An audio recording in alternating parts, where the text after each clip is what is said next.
leave it to the professionals.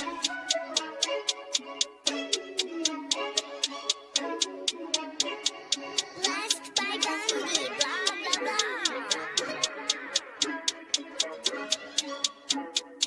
Started off with a bit, now I got coin. I see where y'all going. Been poppin' since Web 1, hella hoes on Web 2. I was living a dream, now I'm on Web 3. And it is what it seems, topping the pyramid schemes, I'm telling you. I'll sell you a percentage on Nebula. Shout out to Vince, he'll set it up. Surfing on the web and I'm shooting at 3. I've been goated when I got my G. I'm an alien boy from a different planet, yeah. So I got my drink, I'm riding in the 1920s Model T Ford. Car era lore. Call me Levi playing on the keys, boy. And I'm about to put my gloves on. If I said it, then I meant that.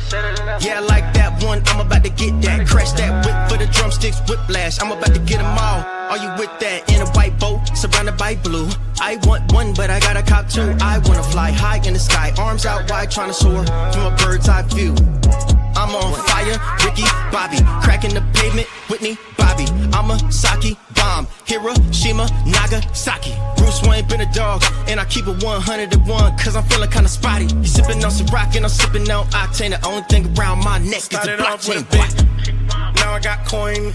I see where y'all going. Been poppin' since Web 1, hella hoes on Web 2. I was living a dream, now I'm on Web 3. And it is what it seems, topping the pyramid schemes, I'm telling you. I'll sell you a percentage on Nebula. Shout out to Vince, he'll set it up. NFT, Twitter, blockchain. Seeing with the ghosts and we ballin' like LeBron James. Crypto. We can make a trade, get the memo. Refuse not falling for the FOMO. Listening to Coffee with Captain. You know we worldwide, they loco. I ain't never gonna stop rapping. Orlando, yeah, we working magic. We rocking Ethereum NFTs. I just went and caught me a half base. Man, I gotta shout out Started the off with a party. bit, now I got coin. I see where y'all going. Been poppin' since Web 1, hella hoes on Web 2. I was living a dream, now I'm on Web 3. And it is what it seems, topping the pyramid schemes, I'm telling you. I'll sell you a percentage on Nebula. Shout out to Vince, he'll set it up. Breaking the mood to choose one, but they got knowledge to move, son. I'm shocking in shades with my brother in suits. Yeah, them blues is coming. Even though it's hard to pick, eeny, miny, mo, soda on the mix, no biting lips, it's time to go. Index number 1, no thumbs up, you gotta scroll. Looking at the ghost in studio, it's time to go. I had a helmet on by myself until I met a mask that wanted to have a face off. So I had to bring my chainsaw, full tank of gas in the drive with my brakes off. I'm A1, but a different kind of steak sauce.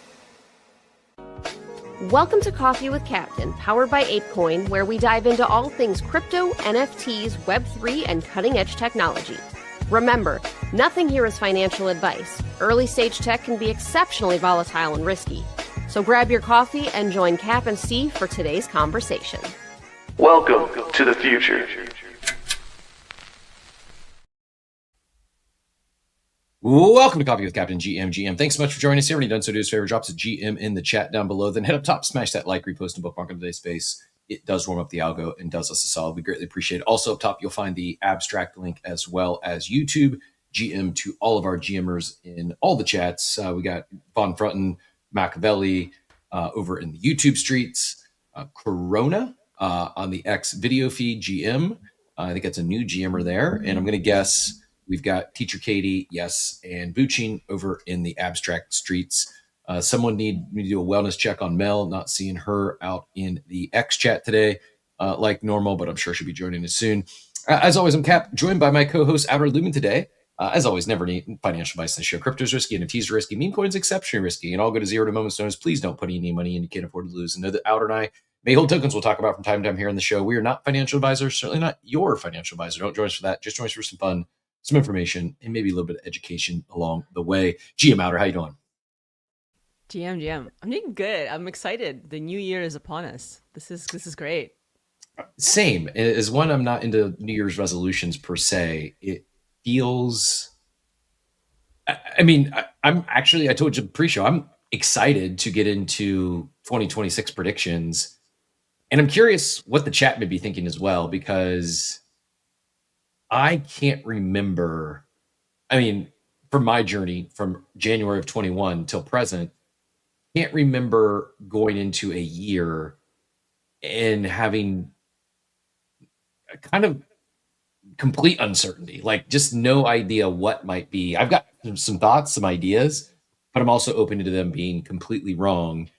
And I think I probably got even more confused this morning as I went to both Grok and ChatGPT for kind of a recap on 2025, primarily just one of the bullet points for the recap to make sure I didn't miss anything. And then I happened to ask, what do you think about predictions for 2026? And we'll get into that a bit. I don't want to bury the lead, but the LLM predictions were, I'll just say, surprising to me as well. Okay. So I was like, oh no, were they grim? Like, not grim, just Okay. wasn't what I was expecting, and might surprise some other people as well. But before we get into all things crypto news of the day, we are going to do a quick look back on kind of a 2025 recap. We'll talk about 2026 predictions. Also curious what your predictions are, whether it's a particular chain or ecosystem or platform or token, or hopefully some things we haven't seen yet. New metas would be really exciting. We may not get those, but before we get into all that good stuff, we also have an airdrop that hit this morning. For all those that used Lighter, go check your wallets. You should have your Lighter airdrop in there. Was pleasantly surprised with mine for doing very, very, very little volume. A nice little stimmy. Was actually more than what I had on the platform. So I'll take that one 10 times out of 10. In the 30 seconds of cold open material that I'm sure this is why Outer wanted to co-host on Tuesdays with me. Oh, no audio on Spaces. Let me quick check that. That should not be the case.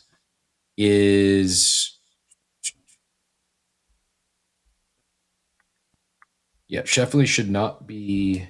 Is that across the board? Is it only Yep, Dobbin said the same thing. Well, let me do this. I'm going to do the old shifteroo here on the input, and I'll go ahead and change the speaker. Do a quick test. Can you let us know, Von Front and Dobbins, anyone on only Spaces? So They can't hear Spaces, or they can't hear us on YouTube? Probably 15 seconds. And then this doesn't work. Can you still hear me, Cap? Test. Hopefully I don't have to. No, you can't. Go that route.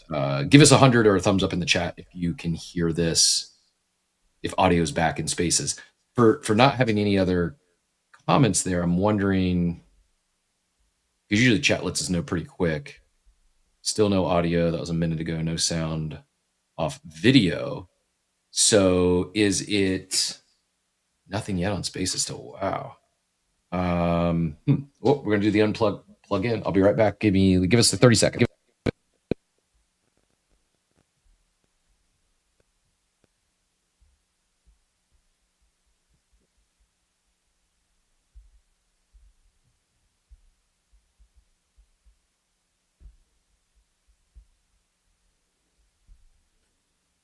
Mic check again. Check. I can hear you. Can you hear me? Yeah, I can. Let's see if Spaces has us now. So they heard some static. So something was coming through. Maybe all connections look good. Maybe it's that one button that you were mentioning this morning. Little thing. What does this do? It's not that. But check 1 2. How nothing still. We got a down. We got a thumbs down from Dobbin. Not great. Well, let me go. Kind of at a loss here. I'm going to unplug the phone. I'll plug it back in, and we will. Have you updated your Twitter, your X account? I had to update mine this morning to get in as a speaker. Oh no. Hope that's not it, because if it is, I don't know what to do. Yeah, it's not going to be great. Yeah, it says it's updated. My app should auto update. It says it's updated, so we should be good there. Unless maybe it's everyone in the audience's fault that didn't have X. Let me unplug. I'll plug back in, and we will. If that doesn't work, I don't know what it might be, but let me check this.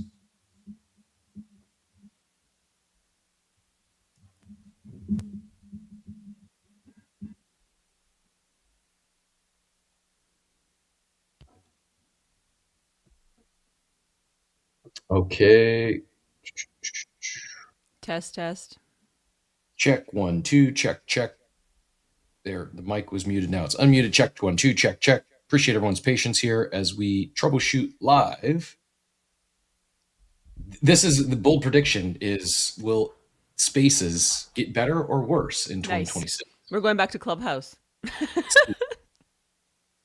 I know we got a lag, but give me a thumbs up or a thumb. I guess if they can't hear me, they're not going to. Actually, I would rely on our YouTube audience.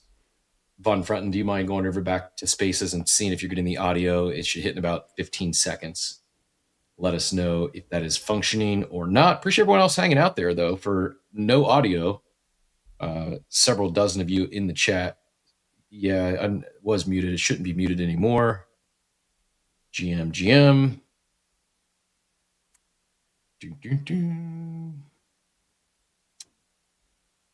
I'm going to go check War Room, see if anyone there can tell me. I was going to say.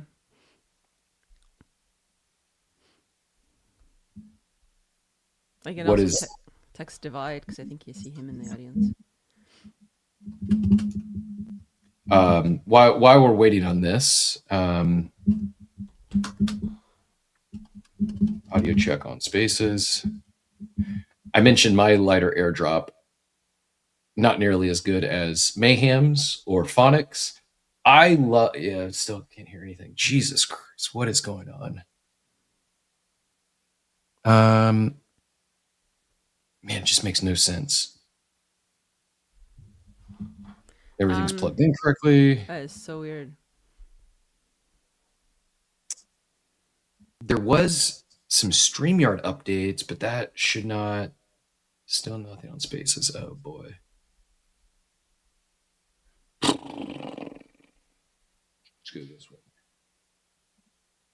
Check 1 2. Check 1 2. Yeah. Check. Divide just confirmed that there's no audio on Spaces still. I'm getting it said opportunities to saying I'm on mute on Spaces. I'm not, but I'm wondering if that's part of the glitch because Outer is muted on Spaces, but that's always co-host is always muted. All the audio should be coming through my feed. Why don't you try muting and unmuting a couple of times just to see? Yeah. Let me check. I don't think that would be. Well, if you unplug everything and then just speak into Spaces without sending the stream there, I'm wondering if you can get that audio at least working, just to see if that works.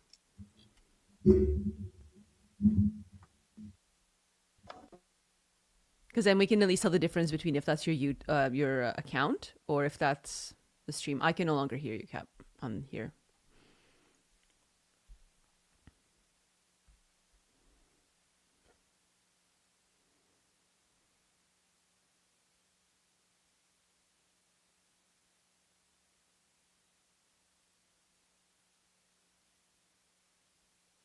I was muted on StreamYard that time.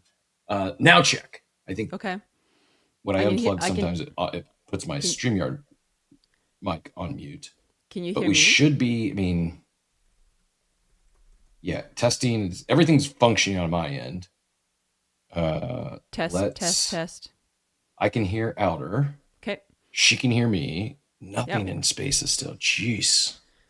Have you tried getting rid of? Good on video. Dead air on Spaces. Cap, see if you can just unplug everything and have your voice be heard on your phone like natively into Spaces. Because then we'll know if it's like the app versus StreamYard. Because if they can't hear you speaking just like on your phone, then it's a Spaces issue. But if they can hear that, then it's something to do with StreamYard not pushing the audio there. Before I unplug, I just did one other change, just the unplug plugin that usually works. So I'll see if that does it. If not, I will. Hearing some popping on Spaces, so you're doing something. So you're doing something when you're messing with things. Yeah, Machiavelli, good troubleshooting. Is not volume is turned up. It's not that. Check 1 2. Check. I'll just turn all the slider bars up. I don't think any of that's going to do it though. Man, it's frustrating. Well, no, nothing. Let me do this. I'll unplug. Now, can you hear me on Spaces? Check, check, check now. Now it would be just coming through the phone audio if you can hear me. Problem is when I unplug like this, we got it. So, So it's working? yeah, it's working, but unfortunately, they're like if I'm not plugged in, they won't be able to hear you. So No, let I know. me. So yeah, it's, so it's so it's a StreamYard, some kind of setup situation at least. So we solved that. I'm unplugging every cord and plugging them back in.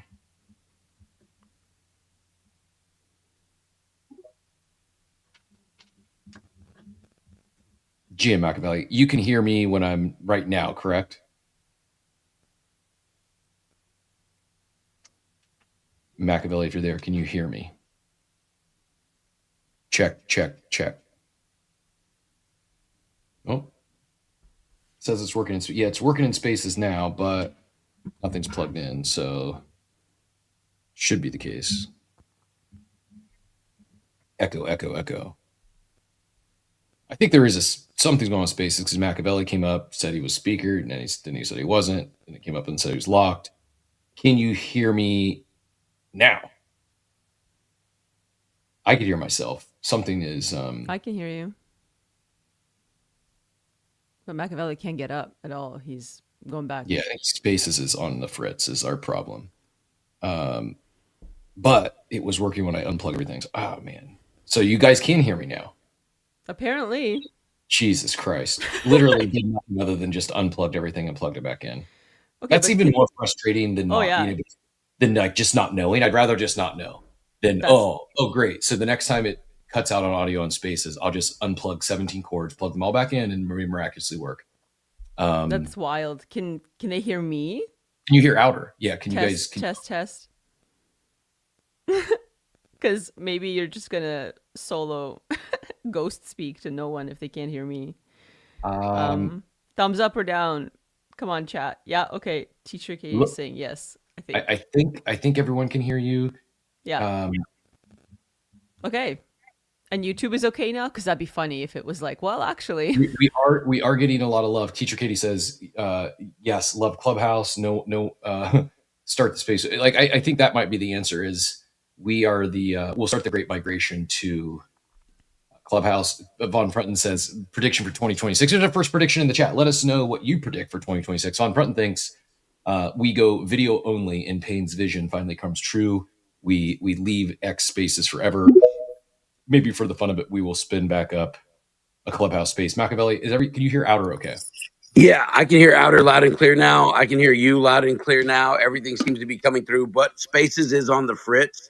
For quite some time on this show, I wasn't even able to request a speaker or anything for like the first 10 minutes. You got all that showed was you, Outer, and nothing else. Weird. So okay, this is Outer. You're good at like deducing reasoning and troubleshooting, like using logic and rationale. It seems to me that the one common denominator anytime we have these issues is it's following an X update. I didn't even know we got an update because mine auto updates, but you said you updated yours this morning. I had to. Yeah, I couldn't. I wonder if Machiavelli, are you on the most recent? I have not updated mine, and I need to. I just looked right now. I seriously bet this is it. It's weird because I'm sure there's some people in the audience that are on the most recent version, but just trying to apply some logic that makes more sense than just unplugging cords and plugging them back in without changing anything. When X doesn't update, like the day of, the night before, and there's multiple versions of the app out there from speakers to listeners, that's almost always when we get these issues. Doesn't make any logical sense to me why that would be to where, I mean, it would make sense if it just didn't work, period. But the fact that unplugging cords and plugging it back in fixes it, that doesn't make any sense. But again, the common denominator seems to be it's within 24 hours of an X update coming out. With that, I mean, Ghost in the Machine. Anyways, I was going to talk for 21 minutes about my heart-wrenching fantasy football defeat in the finals. I thought I was drawing dead yesterday. I had a kicker facing the leading receiver in the league, Outer Lumen. I know this is why you decided to host with me, so you could hear my... Oh, 100%. So fortunately, between Pain destroying the X connection, so we completely abandoned it, and Outer causing this to happen just so we didn't have to talk about football for 21 minutes. I'm not sure exactly what it was, but for everyone, I know 99% of you tuned in just to hear about my Dynasty League gut-wrenching defeat. You know, when you say receiver, I'm picturing like an audio receiver. I don't know what a receiver is, but it sounds important. Unfortunately, it was important last night, and it cost me the dub. But I was like a big dog facing one of the leading wide receivers, the catcher of the football. Oh, okay. And, the person that runs across the thing to get the touchdown? Exactly. And that's an official position. Like you get to be the receiver, like you get to be the quarterback, which is the guy who throws the thing, right? Quarterback throws the ball, receiver catches the ball. But I thought everybody could be a receiver. Theoretically, yes, but there's some that's their primary role. But wouldn't that just be obvious that they would be the ones targeted at all times if everyone knows who the receiver is, as opposed to like a spontaneous... That's exactly what it is. Okay. Very hard because they're often like, they know that if they're, especially if it's a pass play, they know they're one of, usually 3 or 4 people that are going to get thrown the ball to them. And when it's a really good wide receiver like Puka Nacua facing double, triple coverage, the Falcons did an incredible job on him last night. What makes a good receiver though? That they can jump up super high above all the hands, or what? Fast, strong, tall, can jump. Yeah. Good catcher of the ball. Like hands matter. Anyways, Puka Nacua had been dominating. Like, had a couple games where he put up like 200 yards, which is a huge game. Well, last night, I need the Rams kicker, who often doesn't score a lot of fantasy points, to hang with Puka Nacua. Like, not the matchup you want to have when it's the last players in the week, last players of the season. Anyways, like last drive of the game, Puka catches a touchdown, which puts my opponent leapfrogs me and takes the lead by 1 point.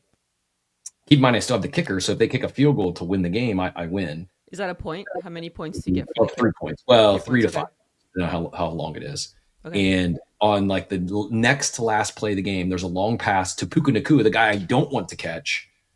He catches the football going out of bounds. They call it a no catch. What? But ironically, I needed him to catch it because had he caught it, I would have been losing then by, instead of 1 point, I'd be down by 3 or 4 points. However, it would have set up a 50-yard field goal. The kicker probably makes a 50-yard field goal, and I end up winning by a point. But because they called it incomplete, they didn't even get to attempt the field goal, and I end up losing the fantasy championship by 1 point. So imagine, what is it, 17 weeks plus the offseason. It's a year-round league. So basically, like, call it for 5 months. I put time, energy, and effort into something for it to all come down to one play to cost me low four figures, but still 4 figures. Yeah. And I had a parlay, a player prop parlay on Underdog where I had 5 players or 5 picks. All 4 others hit. The only other thing I needed to hit was the Rams kicker to kick one more field. We had one. I needed to hit 2 or more, and that was like a $250 lot. Like, would have been. So anyways, long story short, the player I was rooting against, next last play of the game, I'm rooting that the refs overturn a call to give him a catch so my kicker gets a chance to kick a field goal. It didn't happen. Finished runner-up, and I don't know what I'm going to do with myself now. Now I'm actually going to have to pay. I'm going to have to do like my to-do list and actually knock this stuff out for Coffee with Captain because football season's over. I mean, the playoffs will be fun, but I digress. I took my that 5 minutes. Because that's not even like I don't, obviously I'm not into sports, but I can appreciate the being so close part, which is more annoying than just like not, you know what I mean? Like being close at all, right? Like when you're like, no, like that sucks. I would have rather not made the playoffs and went like 4-12 than lose like that, because it's like either way. I mean, I actually won a little bit of money for runner up, but it's the opportunity cost. It's the what coulda, woulda, shoulda. Yep. Like my biggest bad beat ever was on and I am going to tie this all into crypto, I promise. So there is like a real analogy here. I was it was a showdown slate. So it's just a daily fantasy game, but there's only one game is all you're playing. All you get players Are from the these single. college teams or like the official no. states teams? Okay, This was in so it. what state is the Ram? Do you want me to guess Los for fun? Angeles. Los Oh, Angeles. sorry. Okay, I was okay. I was like, I have no idea. So you probably know this one. I was my worst beat of all time. It was a showdown slate.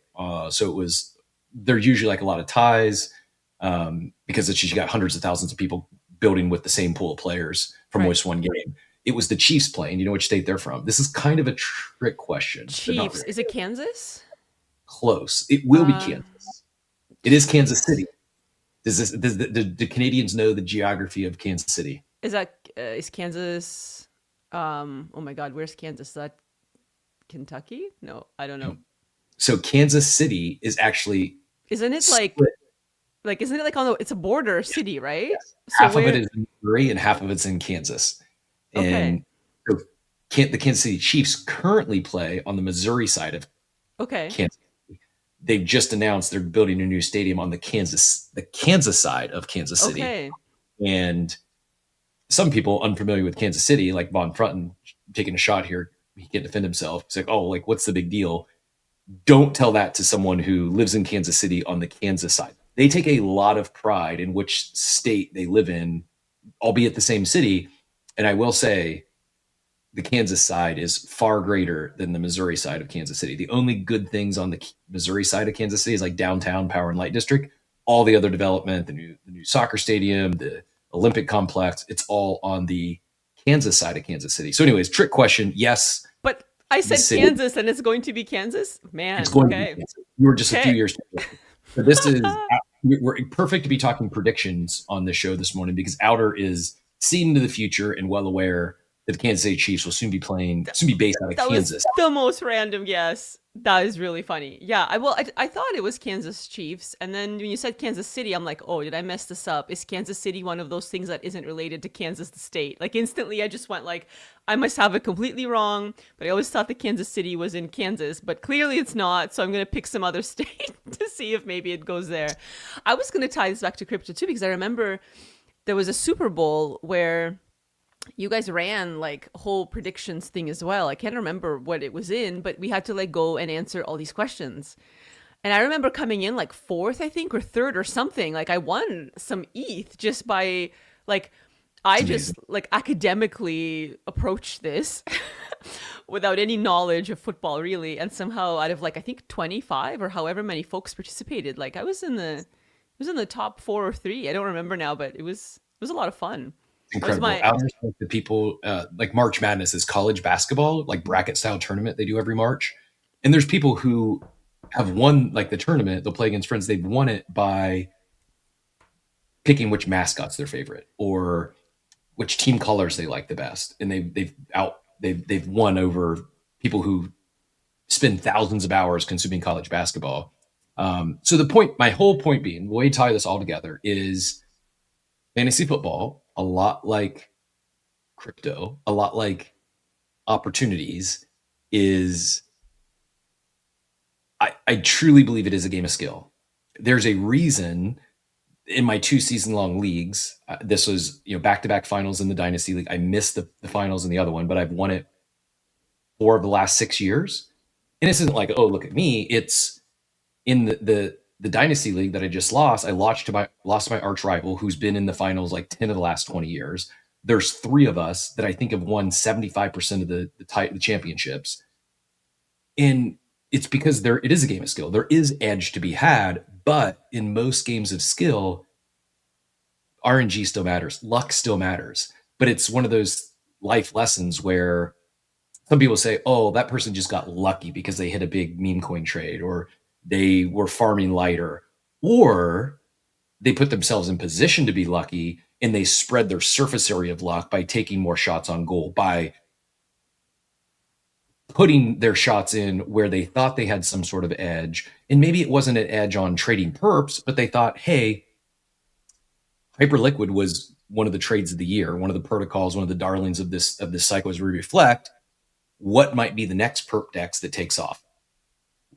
It's easy now in hindsight to say, oh, lighter would have been a good one to farm. I should have moved all my Hyperliquid volume over to lighter. Instead, my full transparent lighter story. I moved my fart coin bag to lighter and traded it. When I moved it over, it was about $1,000 worth of fart coin. Today it'd be about $280. And long story, I got wiped out. I got liquidated. I wasn't doing great. I was probably like down 50%. And then on, I think 10/10, I got wiped out completely. Woe is me. That fart coin would be worth $280 today. Instead, I just got let me double check at current price. I got a $745 airdrop.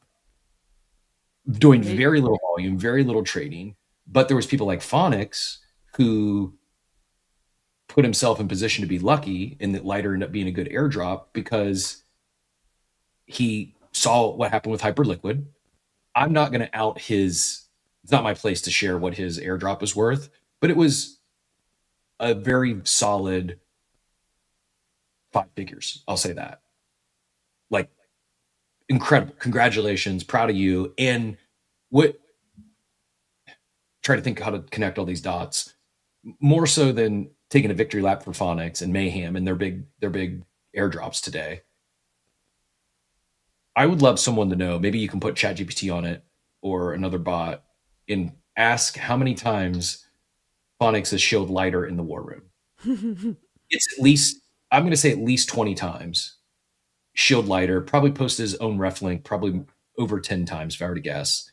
And it wasn't because, use my ref link, use my ref link, use my ref link. Yeah, sure, he wanted people to use his ref link, but it was a protocol that he believed in. It was, when he talked about it, yes, sometimes, same with Mayhem, both of them, they both deserve flowers here because they talked about the platform and the ease of use and why they did talk about the why, but part of that thesis was, well, perps are a thing. Perps are a meta. Hyperliquid airdrop was very good, did very well. They thought they had an edge on betting on the lighter airdrop also being well. It turns out it was a cook. And now, again, with the whole no financial advice part, I'm not saying run out and buy the lighter, it's the. If we're talking about it, it's too late. No. Yeah, it may be a buy here. It may be, or it might trend to zero. I don't know. I do know that 50%, like the only tokens in circulation right now are the ones that got airdropped. The team and the investors are getting 50% of the tokens, which is a lot, but I don't think that's necessarily a bad thing. It's a bad thing if they're all just going to dump their tokens, not even on day one, but if they all unlock in 12 months or, they start getting that sell pressure, like that's part of the struggle that Hyperliquid's dealing with now is like 10 million tokens unlock every month. It's a lot. That said, I think for healthier tokens, for healthier tokenomics, and I'm not sure if Warp Joe's out there or anyone else that wants to go deep on nerd out on some tokenomics here this morning. I'm becoming more and more bullish on team controlling supply, whether it's Rect and what they had arguably the most successful brand coin or meme of, a meme that's tied to a brand. We'll call it a brand coin. There's other memes that they don't maybe not consider themselves brand coins, but they're absolutely tied to brands. I think Rect, if you look at the year on a whole, are they all-time highs? No. But if you look back, one of the most successful tokens of 2025 from a brand coin standpoint, they control a lot of the supply. I think especially if they're building something. Now, maybe different, maybe going to contradict myself here, but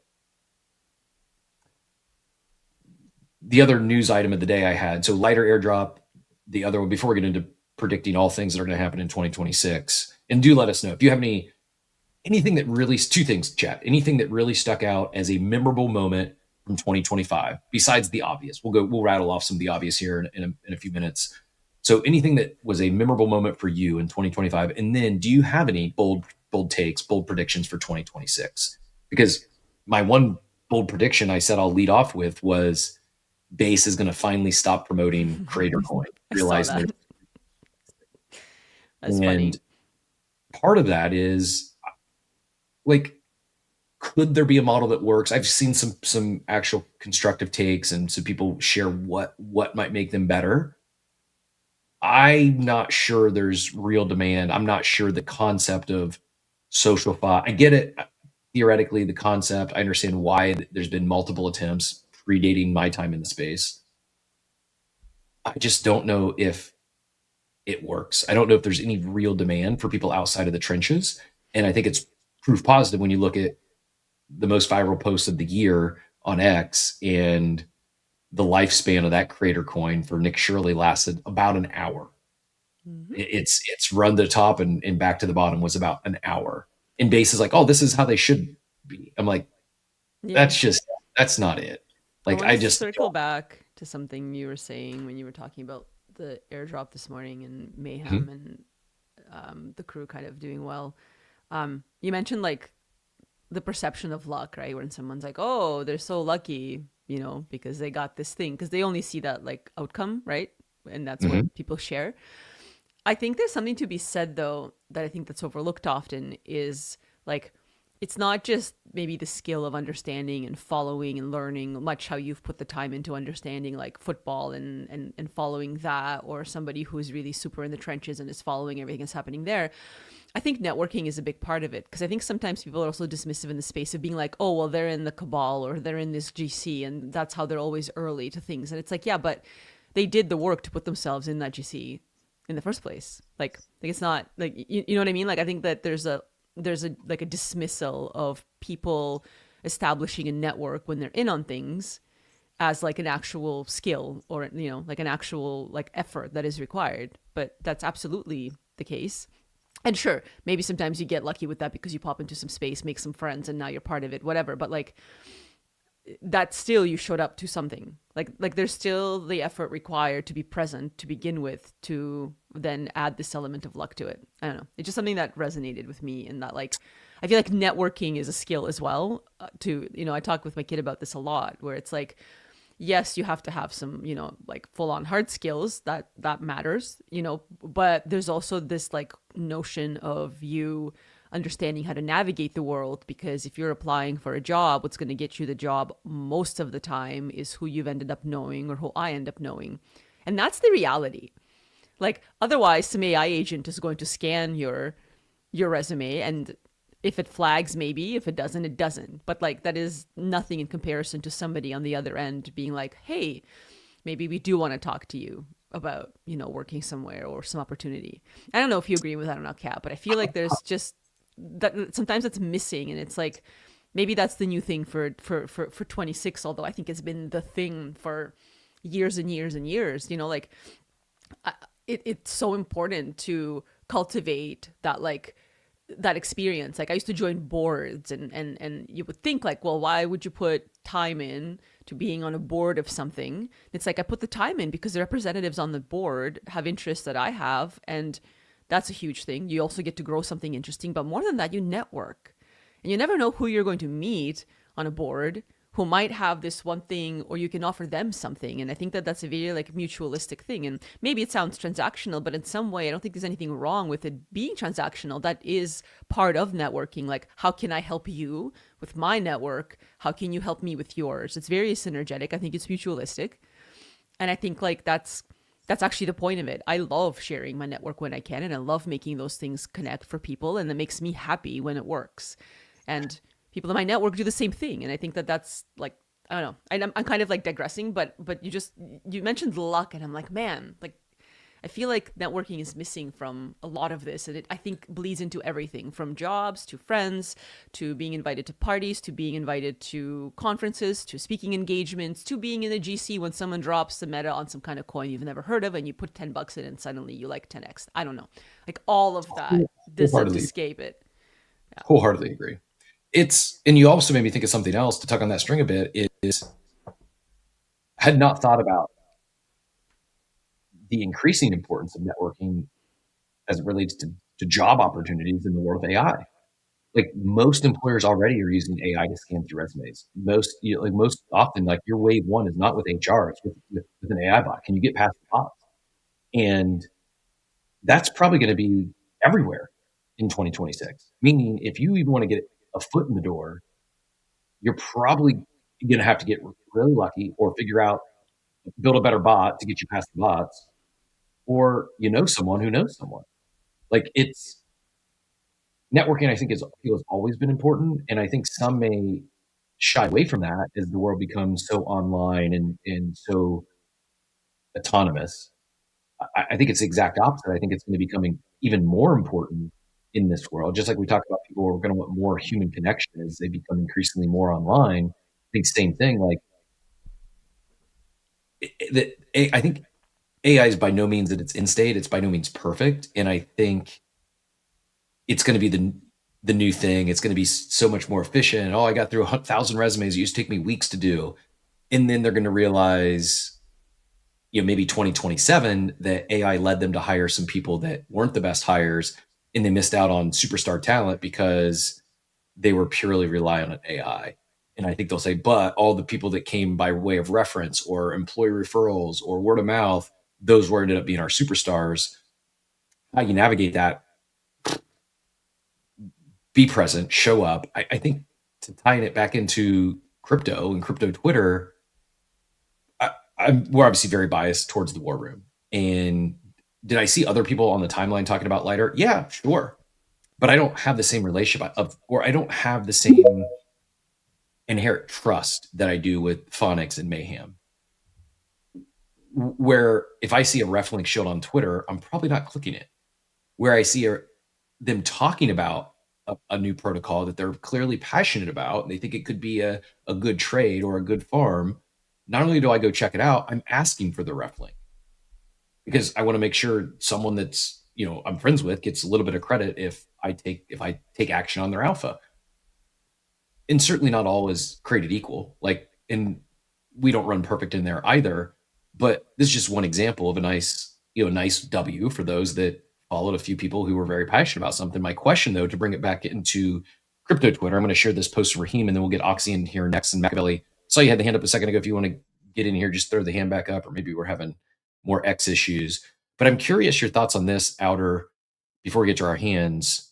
I saw this from Raheem yesterday. He says, I once believed joining Twitter was step one for entering Web3. I no longer believe that. Ooh, well, that's a really interesting take. I mean, I think it depends on what the purpose is. Like, if you're a dev entering Web3, that's definitely maybe okay, but maybe not. Versus, I guess I go instantly into like the whole idea of like UI, UX and thinking about the audience and the profile of people, right? Like, I think that there's still room to enter Web3 if you want to learn, about the culture of the people that are here. And I do believe that some of us are still here representing what that is. I think the other part of this, though, and has always been like, there's so many subreddits on this. Like, like ETH Finance was a huge one back in the day. Most of the alpha was dropped there back in 2020 and 21. In fact, it was dropped there in 27 when that boom happened. So like, I just don't think that these things are like mutually exclusive. So I don't, and this post mentions was step one for entering Web3. I don't, so maybe I agree in that maybe this is not step one. But where do we start it though? Because I used to think the same thing, and I hadn't had this conscious thought, and I saw, I'm like, if I'm onboarding a friend today that wants to become an active participant, I probably would say you got to get on X, you got to be on Twitter, join our space. I don't know if that's the best step one. It's still a home. It's still a place you got to be if you want to be a dev, if you want to be an active participant. It's still very much the home. CT still exists. But as far as step one, he followed it up with, you basically end up doing all the ICOs and buying all the InfoFi projects because that's what the timeline will look like. We'll fill with that. And unfortunately, he's not wrong. A lot of the large KOL accounts, most of them are just billboards now. And they're going to talk about what they're paid to talk about or what they think they might get paid to talk about.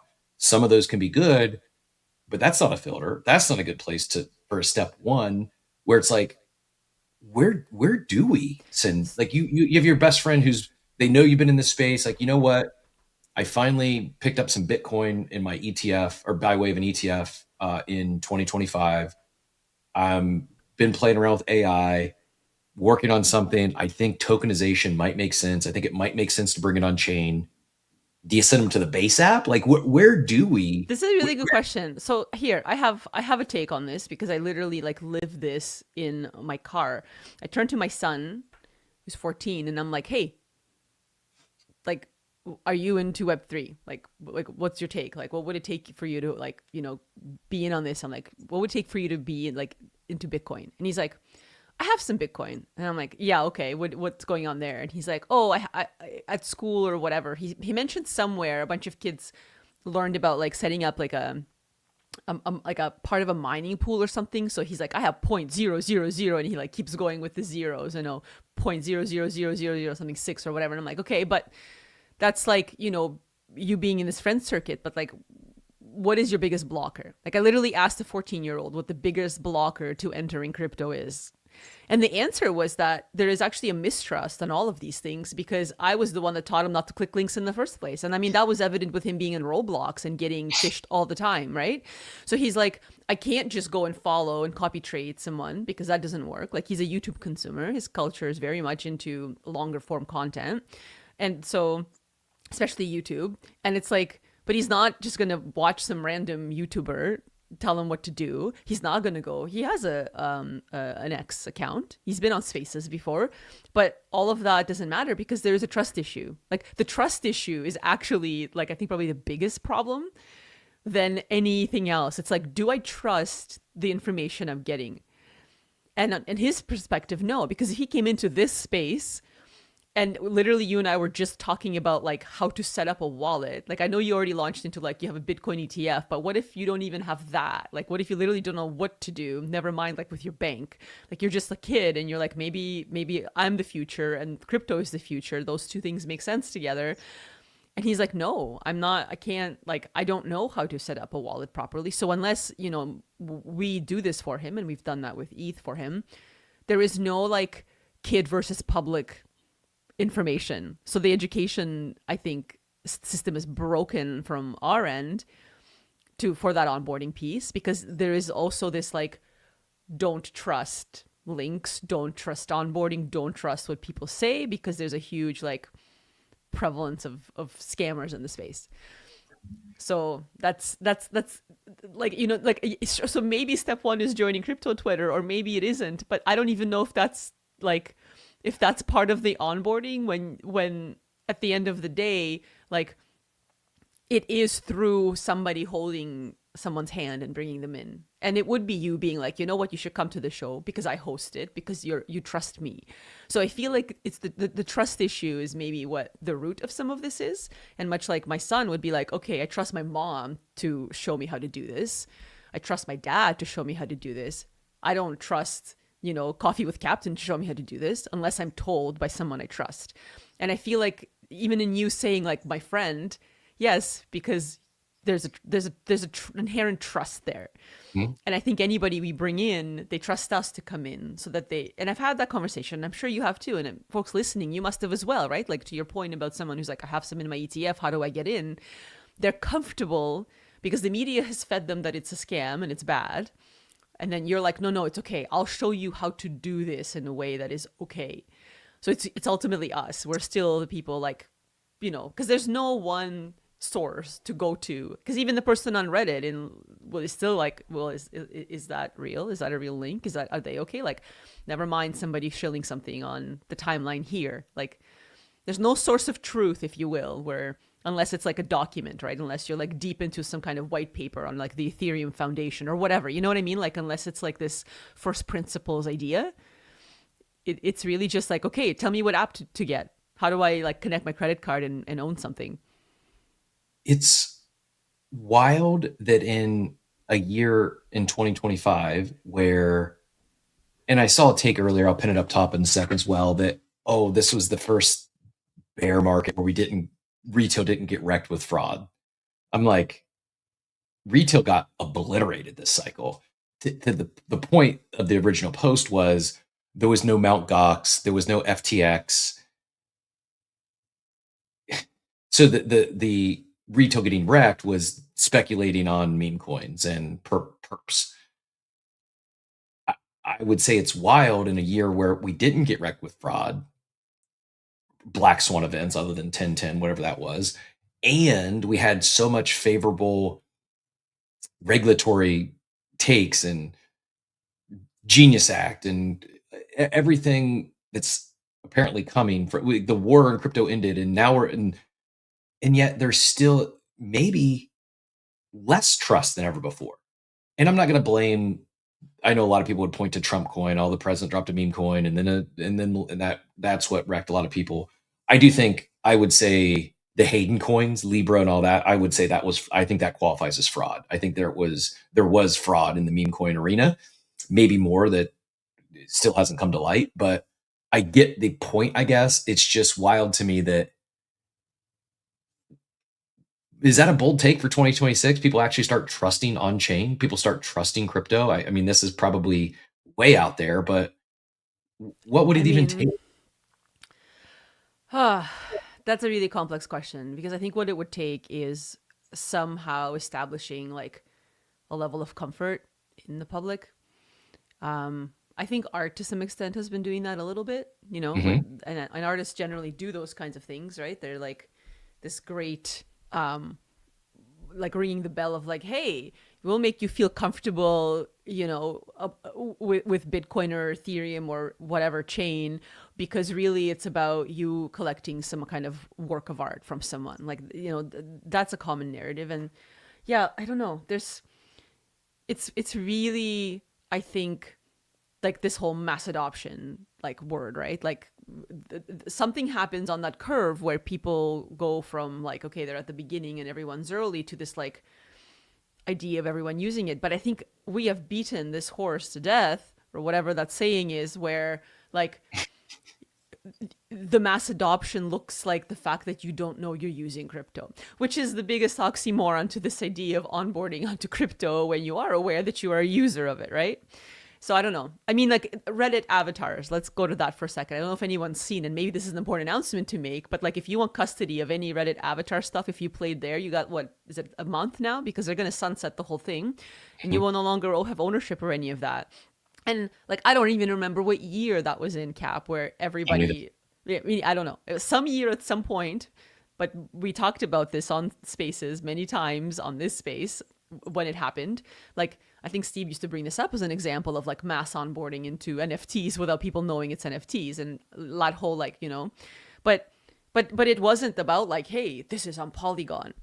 Like nobody cared, right? So I don't know, like when I think about these mass adoption events, it's usually because nobody knows that they're being converted to, you know, being a crypto user, if you know, if like, for lack of a better way of putting it. Like I just don't know. Like, otherwise, it's really about the like, hey, let me show you how nerdy and cool this is.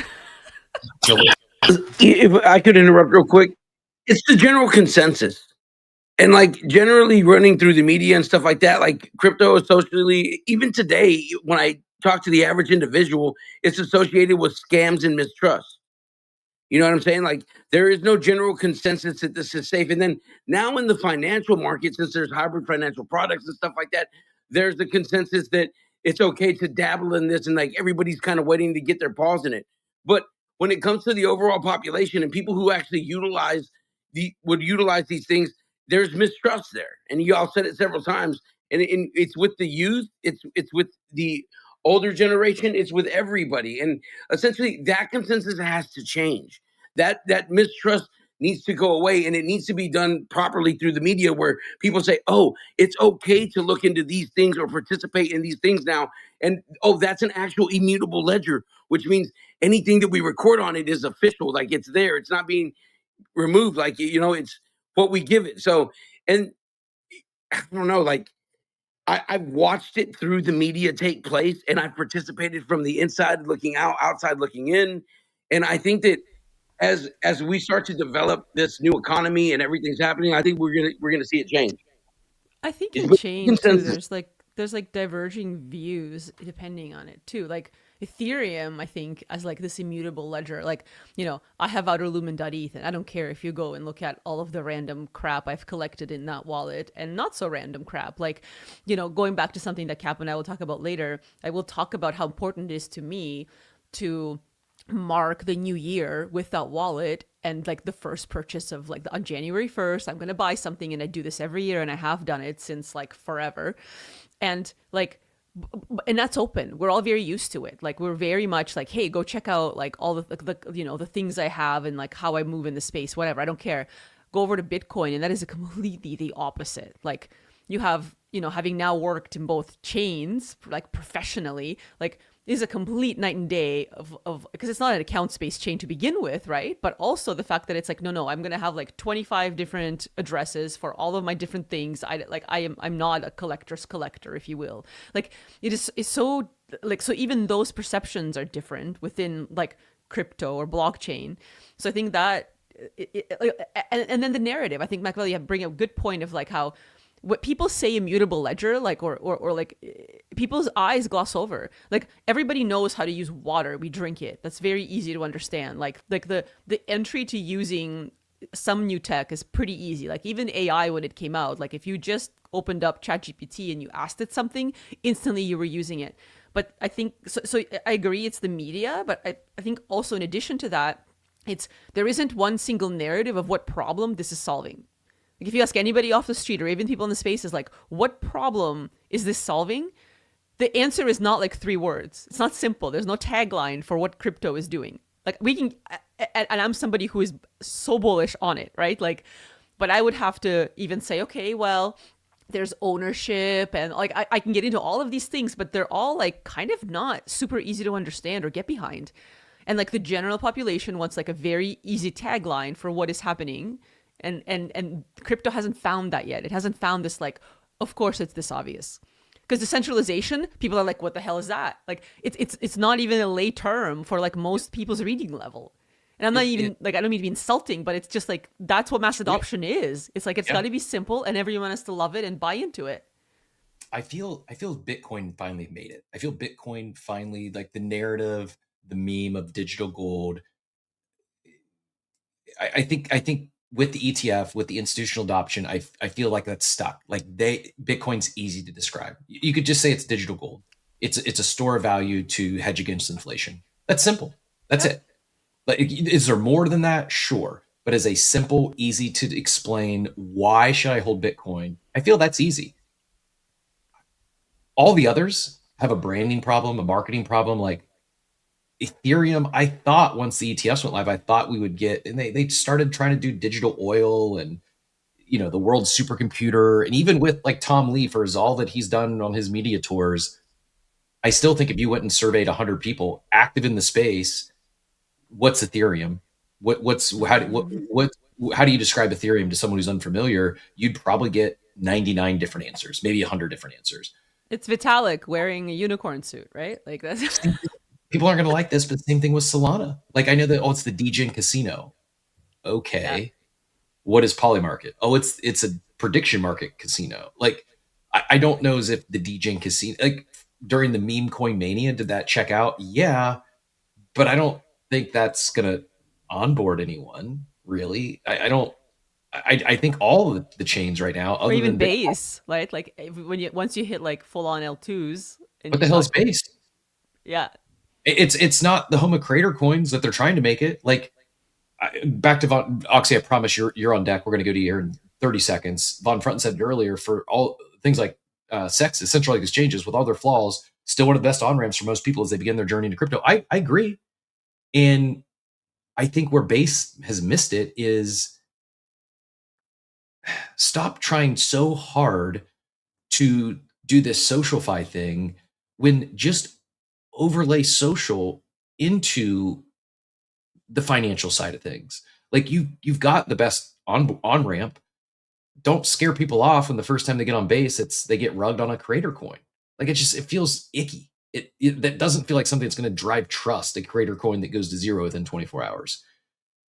What is base? Like, I don't know. Like, so we're going to onboard the next billion people on chain. Okay, for what? And I'm not taking shots at base. Please don't take this out of context. It's just easy to talk about as they do have a massive customer base. They do have arguably the best on ramp right now, not just to get into a centralized exchange, but to go from an exchange to quote unquote on chain and become an active participant. I just feel like I think I get their why. I just think their execution has been poor to very poor. Oxy, appreciate your patience. GM Outer, I am going to refill the coffee. So if Oxy gets done, feel free to take back the mic, and then we will continue this. All this is tying together to our 2026 predictions. I promise. Wasn't planned. We're going about it in a kind of a backwards way after the Spaces audio issues. But Oxy, take it whichever direction you'd like. You've been that hand has got to be tired. No worries, no worries. Good morning. Good morning. All right, so I can go. I came up originally because we were talking about AI and jobs, and then you guys started talking about joining Web3, and then I've got thoughts about all of it. So we can maybe go step by step. If I'm just rambling forever, just jump in. So okay, specifically talking about resumes and getting a job in 2026. So I went through the whole job situation in trying to find one, applying to a bunch of different places and trying to get like just an interview, specifically in Web3. And it's nearly impossible to get a job in Web3 outside of like being an engineer, because they're just like everyone needs engineer or like software engineers and various engineers right now. It's very difficult to get a job in Web3 unless you have something on your resume that specifically is like at Coinbase or at some like large crypto or blockchain company, simply because I think of the AI filtering system. So like myself, I'm pretty knowledgeable about Web3. I'm pretty knowledgeable about crypto and blockchain. I'm knowledgeable about DeFi and all these different complexities that probably a lot of candidates don't have in like the normal business world.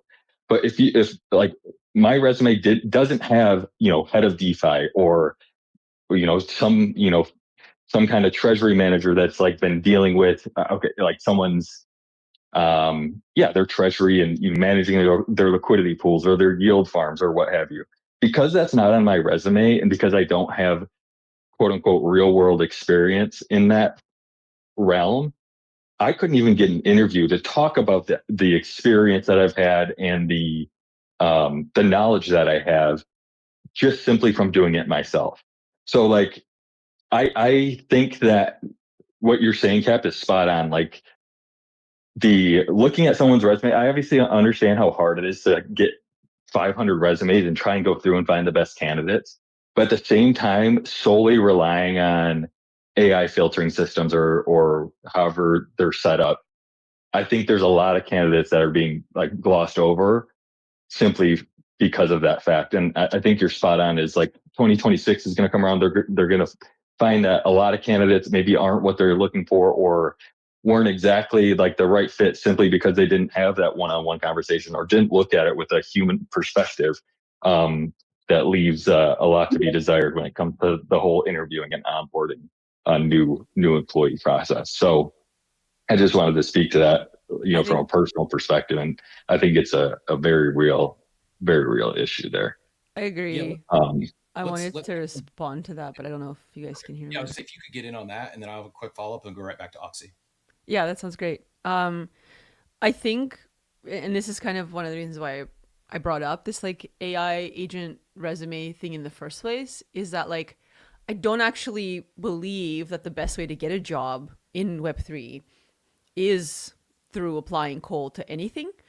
I think it's one of the few spaces where there was so many opportunities to get involved as a community member, to show off skills. Like every project has had like builders in it. Or even like something like Base, where if you were on Farcaster at some point and chatting there, like there's just, or even going to like some of the conferences and networking. Like I really think networking was a huge part of that. And I think that when you network, then you were able to make those kind of connections and then go, oh, okay.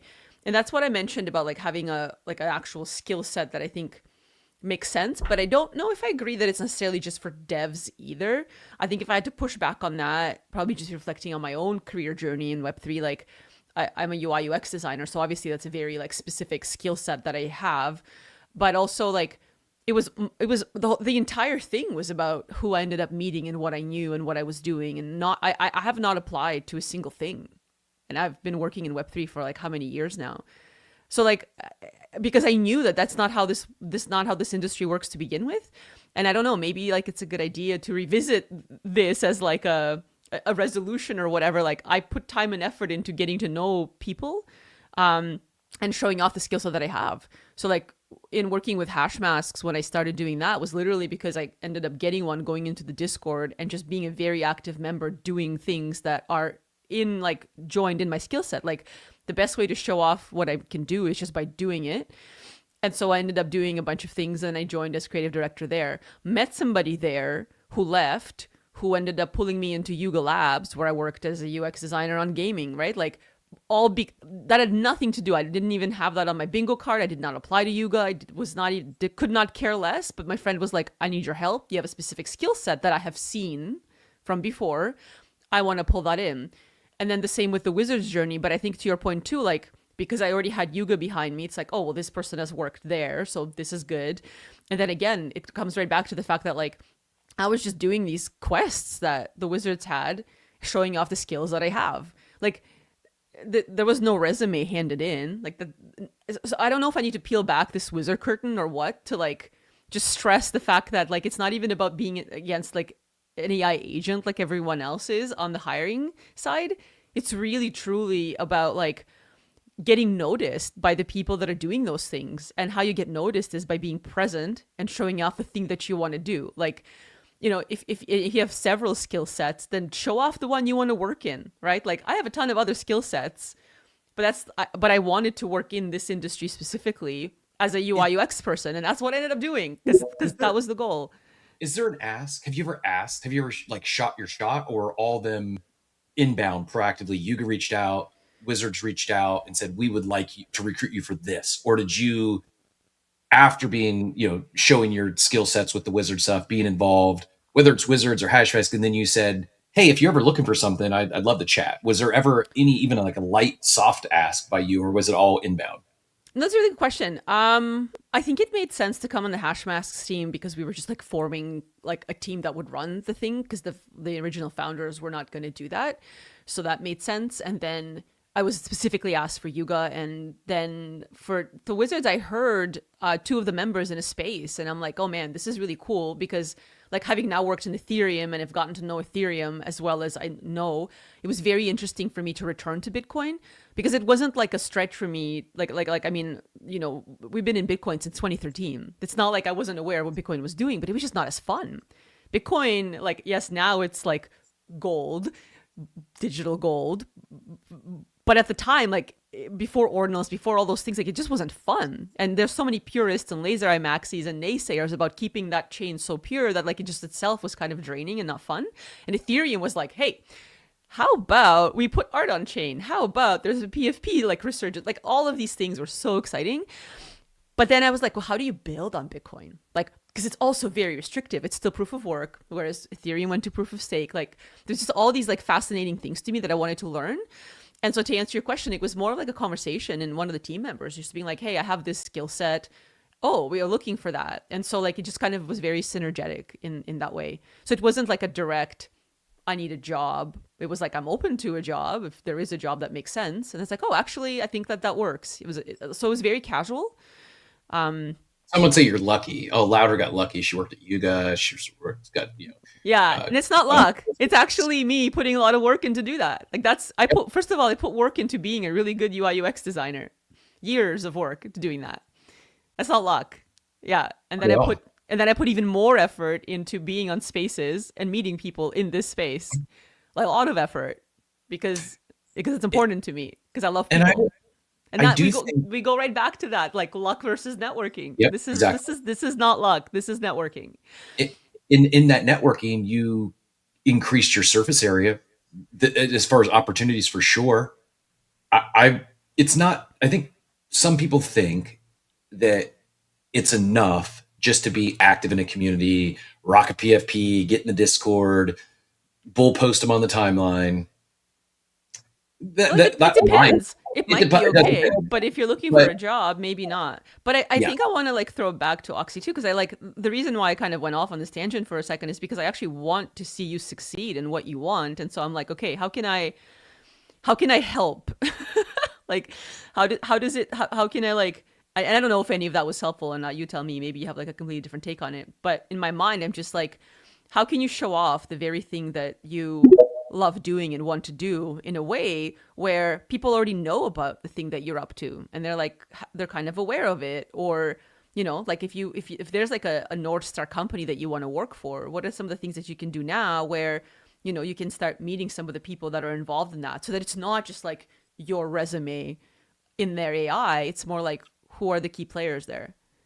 I'll just say that, Oxy, will go right to you. I'll just say that doesn't work. I mean, you might get lucky, but as someone who has rocked a Yuga PFP from the day they minted out until present, has been active. I've applied to one company in crypto. It was Yuga. Probably, I don't know, somewhere between 6 and 12 times in 21, 22, never even got an interview. One time I applied, I got an email back. That was it. That's it. And this isn't a shot at Garga, but it wasn't his fault. It was, they'd hired some corporate HR executive who was just scanning resumes, and mine, even though it was, far more, much better background than most of the people in crypto and Web3, it didn't have any of those Web3 names on it. And I never asked. I never did the intentful networking that I think you've done in some cases, and then followed up. Mine was, hey, I'm active, I'm here, I'm supporting the community, and oh, by the way, I'm applying, so they should at least give me a call. And they didn't. And I think that I share that story not because this isn't like, woe is me, I don't care. I'm not. We're way past that day. My point, overarching point being, is that I feel as if the world's even more difficult to get that interview today than it was even in 21, 22. Now with AI, it's like, good luck getting even an interview somewhere if you're not showing up, if you're not networking, if you don't find a connection that's not some AI agent. Go ahead, Oxy, and feel free to answer any of this that Outer and I threw back, and then continue your thoughts. I know you had a few. Yeah, no, and so I hear you. Like, I think that used to be the case for Web3 and crypto, where like a lot of it was CT and connecting with people on CT or in Discords and communities and stuff like that. And I also want to recognize, like, I think like software people or engineers, and then like UI and UX designers. I think it's a different bracket different world that I'm living in, where I'm a finance person. I'm a CPA with a ton of finance and accounting experience, and trying to get like those types of positions, I think it's a different way to go about it than some other industries or other fields. So like I applied to, Coinbase, Kraken, Magic Eden, Yuga, you name it, positions that I was, quite honestly, I like way overqualified for. Like, my experience outside of having like that Web3 and crypto experience on my resume, like way overqualified for. Way more years of experience, like way more experience with international accounting because of just the jobs I've had. So, excuse me. So, I think it's just I don't know. It's a weird field to be in, like in the.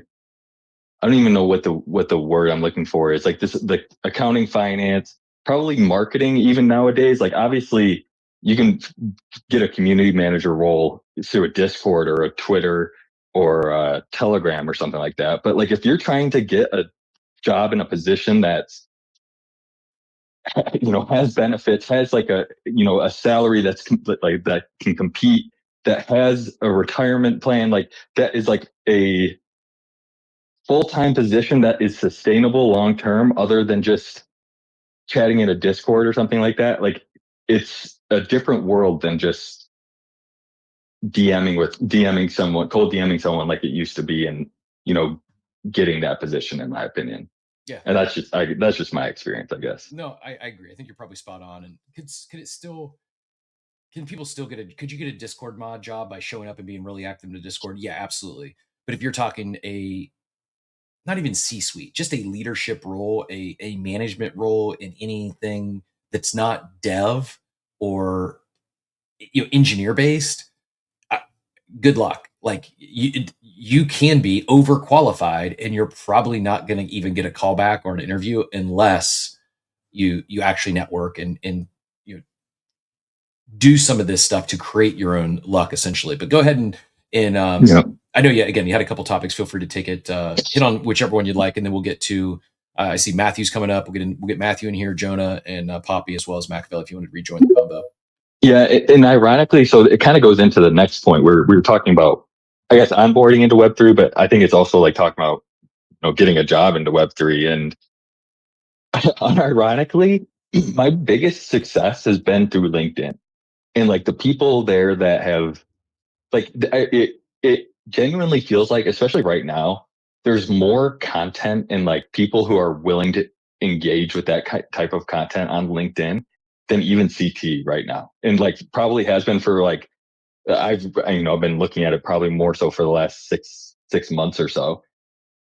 Like one for job positions, like LinkedIn, for in Web3 has honestly been it's like it's a gold mine over there. How many like positions are opening, and like how many people are actively looking for people that in the professional space, like accounting and finance and what have you. Like it's blown up recently as far as what people are looking for. Um, and I don't think that's like a good way to onboard someone into crypto. But that kind of leads into my next point a little bit of like, what is Ethereum? And you guys are talking about like, okay, why would anyone care about Ethereum over Bitcoin or what have you? And I think this idea of tokenize everything is kind of like this shoehorn that's kind of forcing itself into merging Web3 and traditional finance. And you hear like politicians talking about, oh, we're going to tokenize every single stock. Everything's going to be on chain. This is going to be the way forward.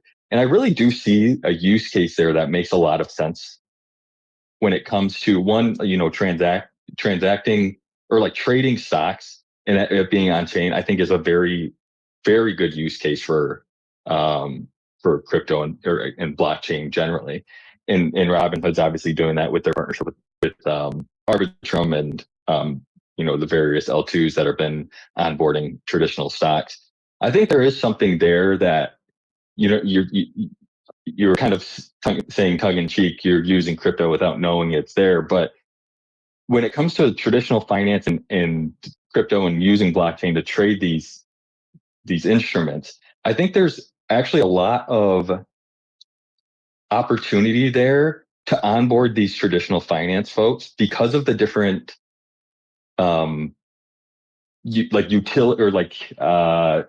that we have here in crypto and Web3 that aren't easily or like super transparent when it comes to the traditional finance side. So for instance, if I'm a fund manager, I'm bullish on Tesla and Nvidia. I want to hold this and I want to it's a 12-month hold. I'm just going to hang on to this. Like what prohibits them from holding that in tokenized stocks and throwing that into a double-sided liquidity pool that in theory would go up in the same amount of percent or whatever they're going to hold for a long term anyway, and then earn yield on that. Like that, I feel like that's like an interesting, like the concept of DeFi in the traditional finance sense is actually feels like there's some use cases there that could onboard the traditional finance folks to crypto and Web3, but in like almost like a backdoor sense, because it's just the natural progression of the way traditional finance is going to be trading. I don't know if I was super clear on that, like what I was trying to say there, but I think there is like some kind of onboarding opportunity there as to like, I don't know, the traditional finance side and like crossing paths with the crypto and DeFi side of things. Yeah, I think you're onto something, and I think that very well could be something we see in 2026 is tokenizing equities, tokenizing stocks, unlock things you could do with them, make them more productive than just sitting in your E-Trade account or your Robinhood account.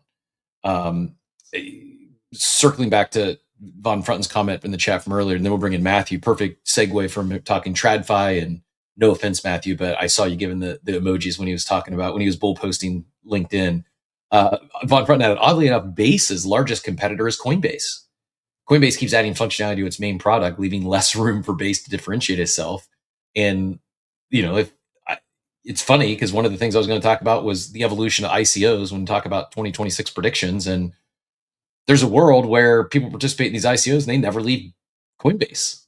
They don't even need make it to Base because Coinbase has brought in all those features there, and it not saying it keeps them siloed out of coming on chain, but hadn't thought about Coinbase directly competing with what Base is building and why Base. But yeah, Matthew, GM, always a pleasure. What brought you up this morning? LinkedIn? GM Cap, hope you're doing well. Well, just to Oxy's point about looking for work, one of the things I did, it's a great conversation as people look into 2026 and how they can expand their opportunities, especially if they're looking to work in the Web3 space. And one of the things, just to provide a little bit of advice, a couple years ago, I was in very much the same boat. I'm on Twitter, I'm on Spaces, hopefully chatting with you, Cap, responding to folks, trying to just network my way into it and speaking on any opportunity I could. But also recognizing that there's a wonderful Venn diagram here between traditional and digital assets. And what I did was I took 60 days, spent $500, and became a registered investment advisor. And that allowed me to be able to differentiate myself, which is a huge, huge opportunity for people in the space because of the expertise that you have about Web3, your personal expertise. One way that you should work to differentiate yourself is not so much being the Web3 space, but being the weird crypto person in the traditional space. There's so much need for the information that we have and the experience that we have dealing with wallets, moving assets, helping people understand why these things are important and helping them understand the story and the narrative behind Web3. Like, we help control that. So I took, a little bit of time, a little bit of money, and it was the best investment I made in myself. Not only because you're a registered investment advisor, you can give financial advice, but all of a sudden you have an expertise about assets that nobody else in the traditional asset space really has.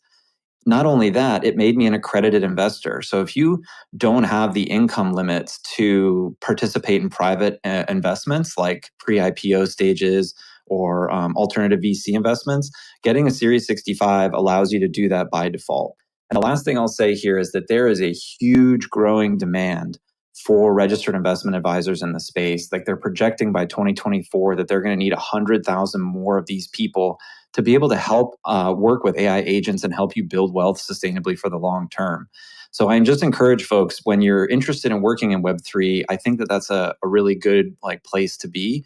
But remember that there is a huge ocean out there for people in the traditional space that have no idea what these assets are like. So if you can highlight your experience and kind of look in the other direction, you can stand out and differentiate yourself. And I think that, along with any internal referrals that you can get, applying to jobs nowadays is just a joke unless you have an internal referral. Those things combined can really help you stand out. So I just wanted to come up and say that. Hope all is well, and hope you have a great New Year, Cap. Likewise, happy holidays to you and yours. And today I learned, I had no idea. I've been fortunate to qualify for a few years now, and I've been able to participate in some of these, for instance, the Mega ETH ICO. There was a lot of people said, "Oh, I'd like to. I can't. I live in the States. I don't qualify as an accredited investor." My understanding, the ways to get there was $1 million in liquid net worth, not including your primary residence, or $200K in annual income, maybe more. 200K annual income for the past 2 years if you're single and you expect it this coming year. 300K for the last 2 years if you're married and expect it for this current year. 1 million in net worth excluding your primary residence. And then the fun option C is, if you have a credential like a Series 7, a 63, or 65, you automatically qualify for an accredited investor status. That is kind of wild to me. I got a new goal in 2026. I was going to say. How does it? Okay, so one of the benefits of becoming a registered investment advisor is you don't have to be sponsored by a firm either. So a Series 7 or 63, a firm actually has to sponsor you to be able to get that credential. But to be a registered investment advisor, you could go on FINRA, go on Kaplan, enroll in the program. You can take it, I think they're once a month. The total cost for me was maybe $150 to take the exam, and then I spent $250, $300 on the Kaplan stuff, which you should 100% do. You go take the test. You become a registered investment advisor. You become accredited. You're given a CRD number, which is your accreditation or your credential number. The one caveat is that you to practice giving investment advice, you must be part of a firm. So you can't just give investment advice as an individual. You must be part of a firm. But that doesn't negate the ability for you to become an accredited investor, because what's going to happen is you'll go to any of these websites to provide information about your accreditation status. You'll either need to get your CPA to write you a note that says that you meet the net worth requirements or the income requirements, or you can just provide a CRD number, which is registered with FINRA and the SEC, and all of a sudden you are automatically qualify. So Series 7 or 65, you need a sponsor, but 60, 63 and 7, you need a sponsor, but a 65, you do not need a sponsor. So 65, you literally can pay $150, take the test, pass the test. Like you said, a couple $100 for the course and the education, which you should educate yourself. But it's wild to me because I've even heard people that are much more savvy in that world than I, the all-in crew, the billionaires on there, talk about how accredited investing laws in the US are messed up and there should be a test. Like you shouldn't gatekeep this to only those of $1 million net worth, or the 200K for individuals, 300K for families or married. It exists. It's a side door for sure. It's a $150 test. You need to pass it, but you don't need a sponsor. Anyone, unless I'm mistaken, any US resident can go take this test, pass the test. You're an accredited investor. You can't give advice if you're not working with a firm, but you qualify to become an accredited investor once you pass this test. Is that the TLDR? Yeah. I mean, I walked out of there and I basically had a confirmation, and a CRD number gets created in the system like within a day or two once you are able to like confirm the status of it. And, 4 sections to the test. Like the first is basically just all the legal stuff you need to know, which is actually probably the most confusing part. A little bit of economics, a little bit of finance, and then like ethics. So it's not intense from a math perspective at all. You definitely need to know your stuff. There's a 70%, if you get a C- on the test, you'll pass it. You need a 70% passing rate. And I think it's 90 questions or something like that. Incredible. Yeah, I had no idea that you could actually test into this. And more people should know. I think this is a big deal. I mean, for many reasons, not just so you can become an accredited investor and participate in things like ICOs if you don't qualify from the financial thresholds, but to your point, there's already demand for these types of individuals. It's only going to get bigger, I feel.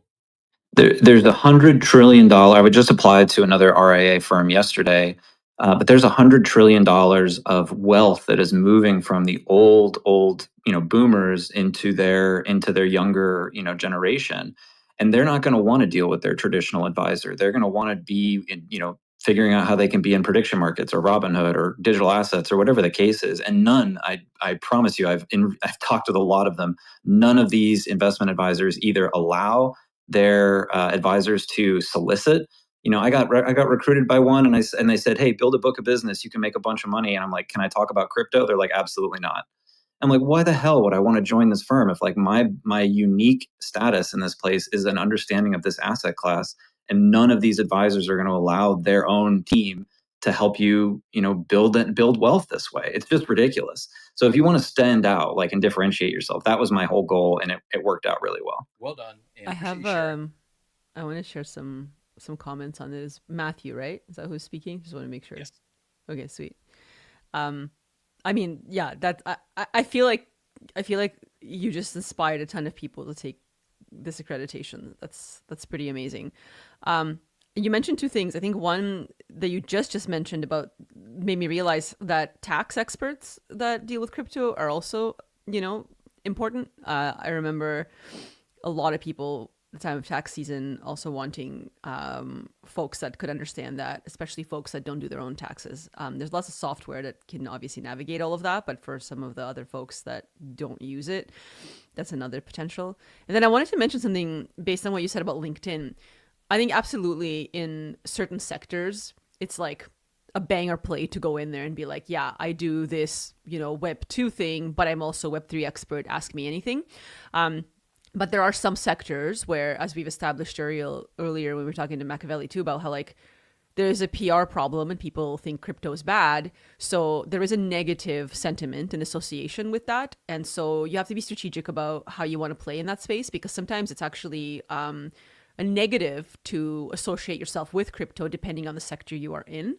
So I just wanted to make sure that we kind of address both sides of that, where like I think if you're in the financial space, or that makes sense. I think in some other spaces it may make less sense for you to actually admit that if there's already like a stigma in that sector against that. So just wanted to make sure that people recognize that and are careful about it. I, for one, do not put anything on my LinkedIn related to that because I used to be a government consultant, and the government at the time, the Canadian government anyways, very much not into that. So if when I was in like the science communication and tech communication and the information design space, like all of my colleagues are all taking those stances, and so are my clients. And so it's like, that would make no sense for me to be like, hey guys, guess what? I know how Ethereum works. Like, no, absolutely not. So yeah, I think you have to be very strategic about like how to play that LinkedIn game. I just wanted to make sure we touched on both sides of it before people show up and suddenly are like, I'm a crypto expert, and everyone's like, oh, no thanks, you're a scammer. And exactly to your point, like if you don't have a finance background, it's going to be a hard sell to have this credential and then like try to get into the, a business like that. So it helps if you have a finance background or if it's something you're interested in. Oxy, one last thing, if you are interested, I would try to reach out to a company called it's Crypto Tax Girl. They are like this really cool organization that's doing a bunch of crypto tax specific work in this space. And they just recruited somebody from the IRS to come work with them as an advisor. So if you do, you're a CPA, like I know they hire a bunch of people because they have a lot of demand, but that could be of interest as well. I love it. Look at this. I was not expecting to get the coffee with Captain Pump for both crypto jobs and accredited investors. We just birthed at least a dozen accredited investors in 2025 that are going to go take this test. I have a feeling. Oh, I am going to take it, Cap. Mark my words. I will be hooting and hollering as soon as I have it. I also have to give the best producer in the game a quick shout out. Payne caught it before anyone else that I had misspelled predictions in the title. I don't know what it means. I'll leave that all of you to determine that. But I'm just going to tell you it was on purpose. It was a way to pay homage to Steve because someone, the Outer, mentioned to beat a dead horse and made me think of Steve. I misspelled the title. And I also feel the need. I wouldn't be doing my job as Steve's buddy if I didn't reference, also educate you all on, don't go Google this, because I think this is exactly how he would say it. Don't go Google it. But man, some of those things like don't throw the baby out with the bathwater, to skin a cat. Like there's some pretty gross sayings out there that every time that someone said one of these, I felt we got the education from Steve on the others. And so, yeah, that was my way of paying homage to Steve with the misspelling in the title. But in all seriousness, really enjoyed the conversation. We will get into some additional predictions, but I think all this checks out. I do think it's more of us going to them. To just summarize, my TLDR, my quick takeaway from this morning's conversation thus far is it's not about onboarding TradFi and the quote unquote normies to crypto. It's us going to where they're at and educating them. The tech's going to be obfuscated. They're not going to need to understand how to run a node or how to bridge something. It's just going to work if things keep progressing as it is. And so it's like, where do the opportunities lie where there's a lot of people that are going to use this tech, whether it's current iteration or the next iteration of it, and go there, become a big fish in a small pond. And for some of you may roll your eyes when we talk about LinkedIn.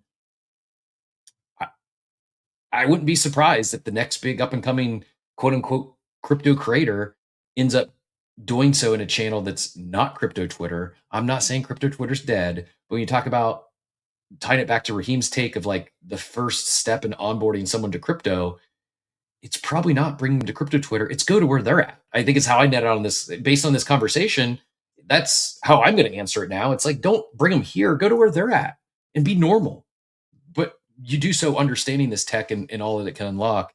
Yeah, really, really enjoying the conversation. I saw Jonah, you popped up. Jonah, are you aura farming this morning, or did you want to get on the crypto predictions for 2026 or anything else we've been talking about this morning? Mostly aura farming. Farmer. Mostly aura farming. Crypto prediction for 2026. CT will still be upset. We'll still be upset. That's probably an accurate take. Yeah, I think It doesn't matter what it is, they're going to be upset and they're going to be broke and they're going to lose their money again. maybe not. Crypto Twitter's always upset unless they get free money, and then they blow it say, about a month later, and then they're upset again. There's So gonna I be still got my monad. there's going to be a lot of free money coming in 2026 by way of big airdrops. So maybe they won't be upset until the airdrops go to zero. I don't know about that. They'll find I'm something. not convinced by that. I mean, if everyone got the airdrop, they won't be upset with. They will be upset with the number cap. You already know this. I don't know. If they get 100 grand, they'll wish they got 101. I mean, We have Mega E's coming. I think Phonics is probably happy with the airdrop he got from Lighter this morning. It wasn't 100 grand, but I don't see him complaining. There's, and as we talk about reflecting on the year, while there was probably a few people who hit on all of them, there was several big opportunities to make a lot of money on this app for being early to protocols, and it didn't, and like you didn't have to trade a single meme coin to get there. You know, Hyperliquid and now Lighter, just to name two. Yes, did you have to participate in a, you know, trading perps?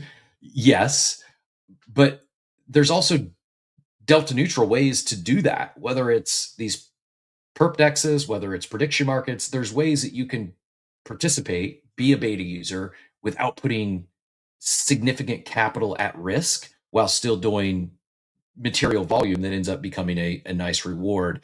We will, if anyone has any comments on the crypto predictions for 2026, anything that joining in the conversation we had, throw up a hand. We'd love to get to you. If not, we will keep things moving as we're already approaching. We got 20 minutes till 10 o'clock and a few other things to hit on.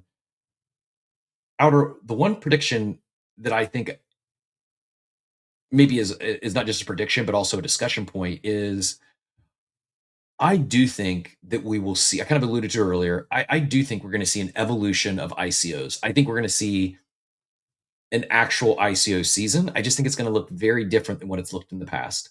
It's not just going to be how Mega ETH did it and how Monad did it. And I think the fact that Coinbase is involved in their acquisition of Echo, I think that matters.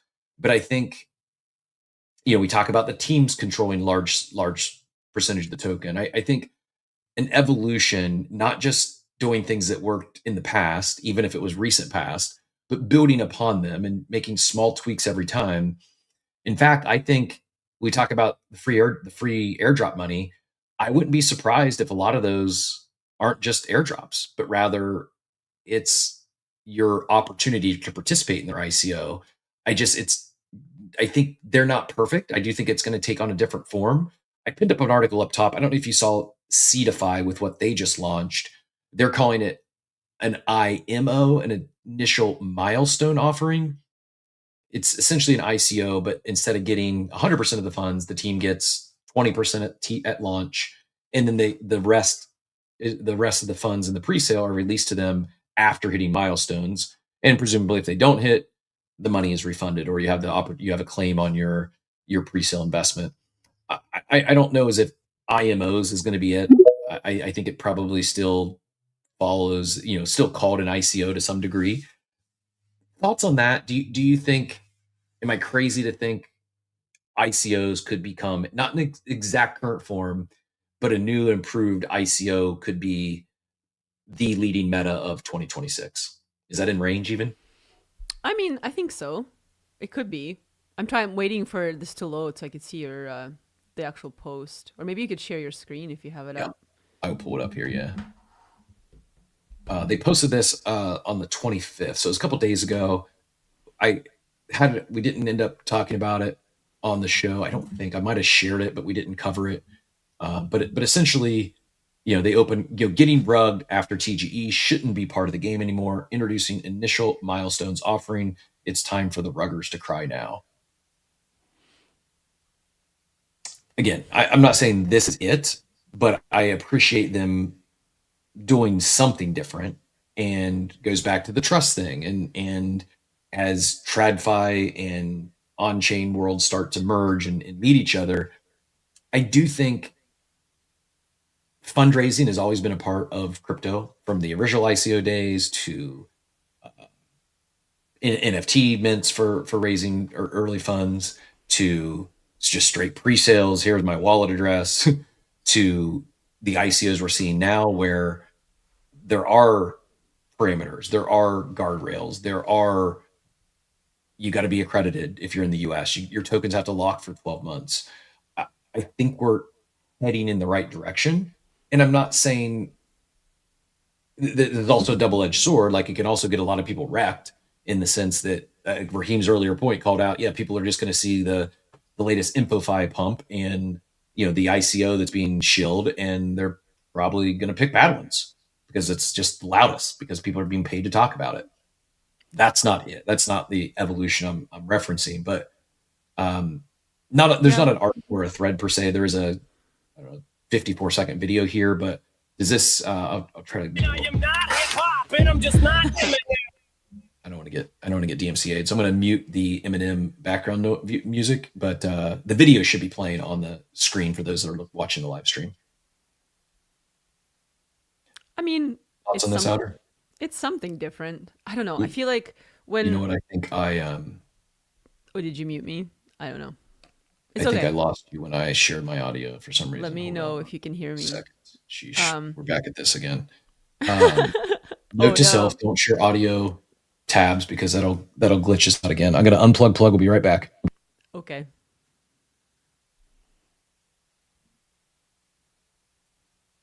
I wonder how many cables Cap has to plug and check plug back in. 1, 2, check. Out. Are we back? Just on Tuesdays. Yeah, just on Tuesdays. Unbelievable. Why did I have to share that video? What did I do? Oh no. What did I do to myself? All right. Check again. Test. We're back. We're okay, back. Perfect. So we're back. You reminded me of something that like is tangential to what Seedify like is doing in like this novel approach to something. Obviously, most people, I assume, know the whole like token works thing where it's like on the side of Punk Token and all the other projects that like launched the whole token meta. But something else they did is they allowed artists to kind of like almost like seed raise, if you will, to support an artist. And I participated in the one for Brian Brinkman. There was 100 of these things. And so I can't remember how much ETH it was. I think it was like 0.3 ETH or something times 100. And so he got all that ETH, but for a year now, he's shipping us art and a whole bunch of different things. And we actually have a collector's call every month. And we've now received an artwork. I think some of them have sold for like 0.2. I don't know. Like you could have had some of that back. And also at any point in time, you could just like refund this thing and be out if you want to be.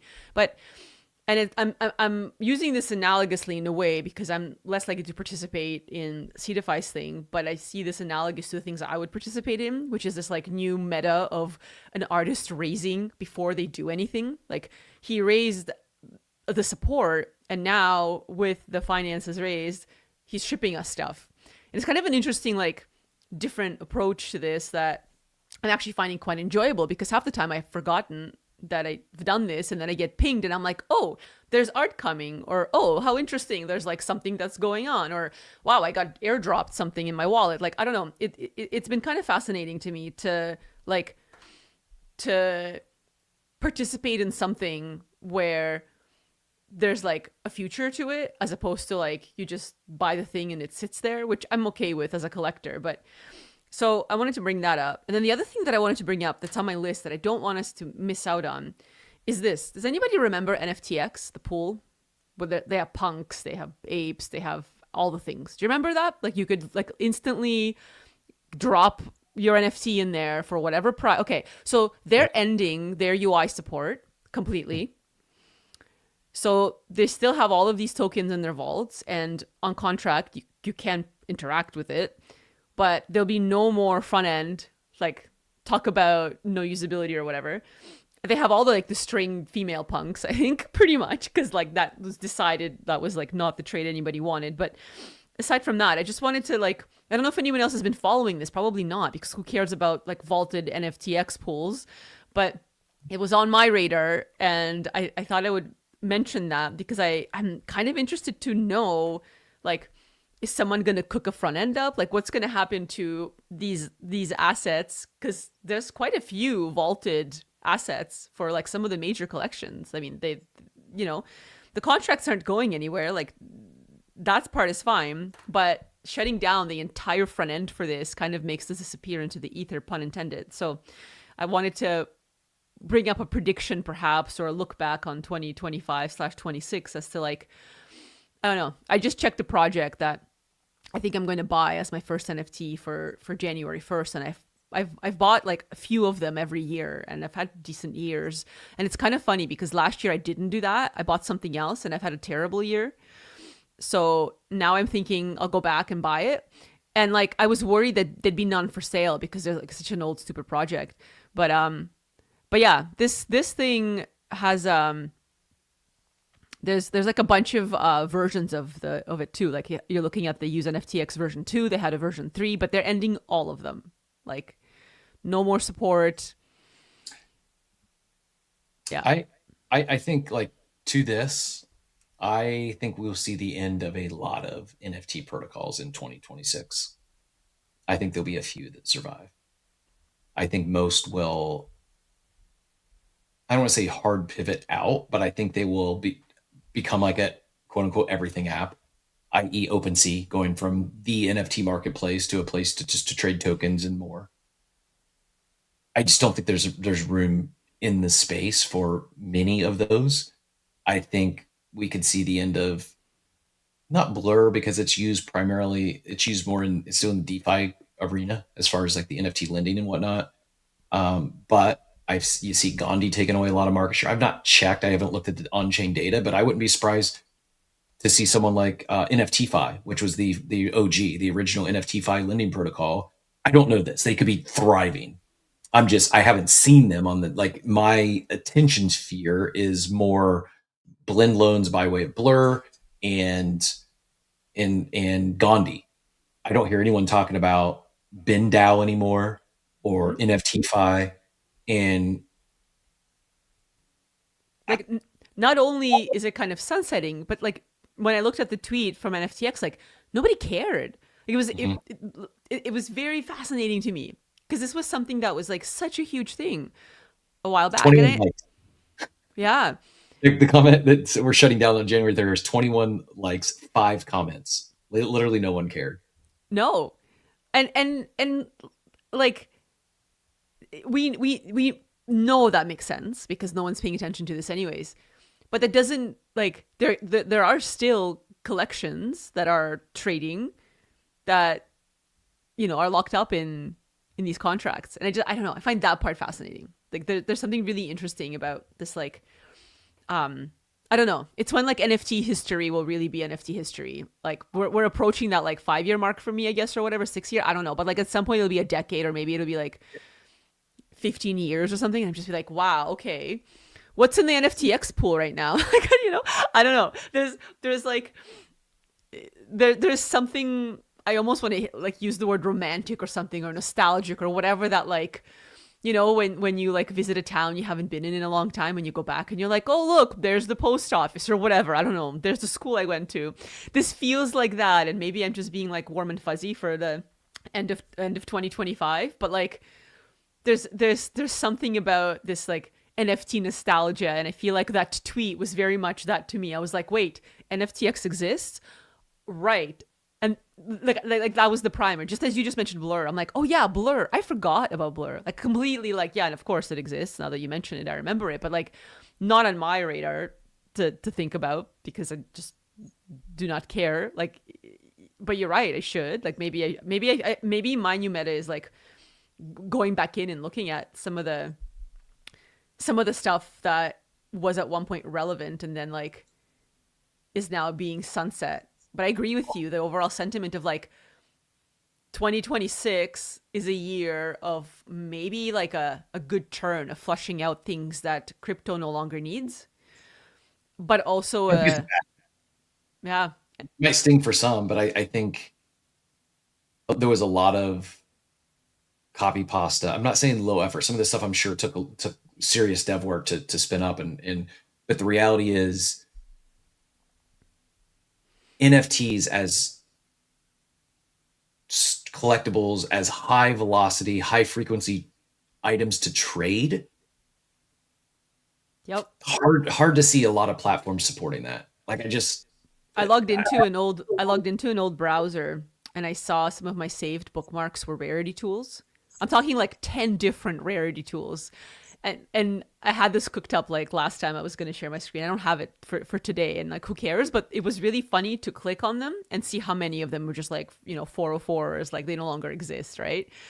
I forgot half of them, but that was like such a thing, we relied on them so heavily, and now, all of that stuff is just like, who cares? Who looks at a rarity tool? It doesn't even matter. It became part of marketplaces anyways. But yeah, all that to say on a zoom out level, how like the tech is shifting and changing based on the buyer behavior and the things that are interesting and based on the markets. And I don't know, 2026 is going to be an interesting year. I guess maybe like for making a prediction, I hope, maybe this isn't even a prediction, maybe this is more of a hope, but I do hope that there is some kind of like final something that happens with some kind of metaverse somewhere, whether it's the fact that we all hate them or the fact that one is booming. Like I don't even care, but I don't know. I feel like it would be nice to put a pin in the metaverse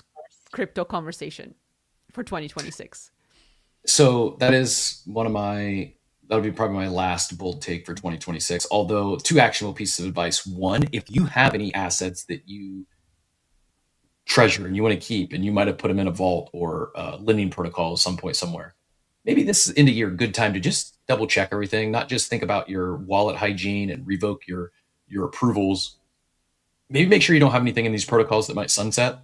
And most of them, if they are on chain, if they should continue on in perpetuity, might be a lot harder without a front end, especially if you're not a dev. So I'd strongly encourage everyone to, like, I thought for a while, I thought I'd had a Bored Ape Kennel Club in BinDAO, was staking there before pre-Ape Chain, and I just forgot about it. I went to go back. I thought it was just locked. It gave me error after error after error. Long story short, it ended up being something with MetaMask, and that was like the final straw when I finally full ported to Rabby, because it wasn't it was something related to BinDAO, but it was a MetaMask BinDAO error. Anyways, check that stuff. Make sure you don't have anything out there that you might lose. Also, a fun PSA is go check your bookmarks.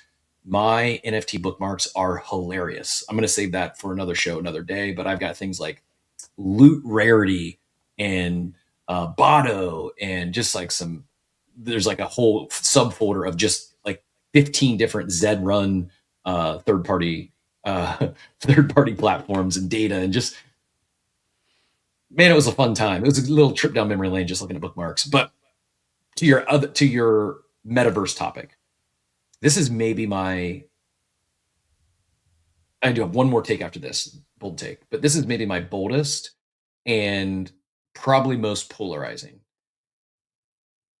I do think, I'm not saying it's like going to happen, and if I say even a likely, I'm like maybe 51%, that I think other side surprises a lot of people on this app. I think other side surprises a lot of crypto Twitter and has a quote unquote breakout moment.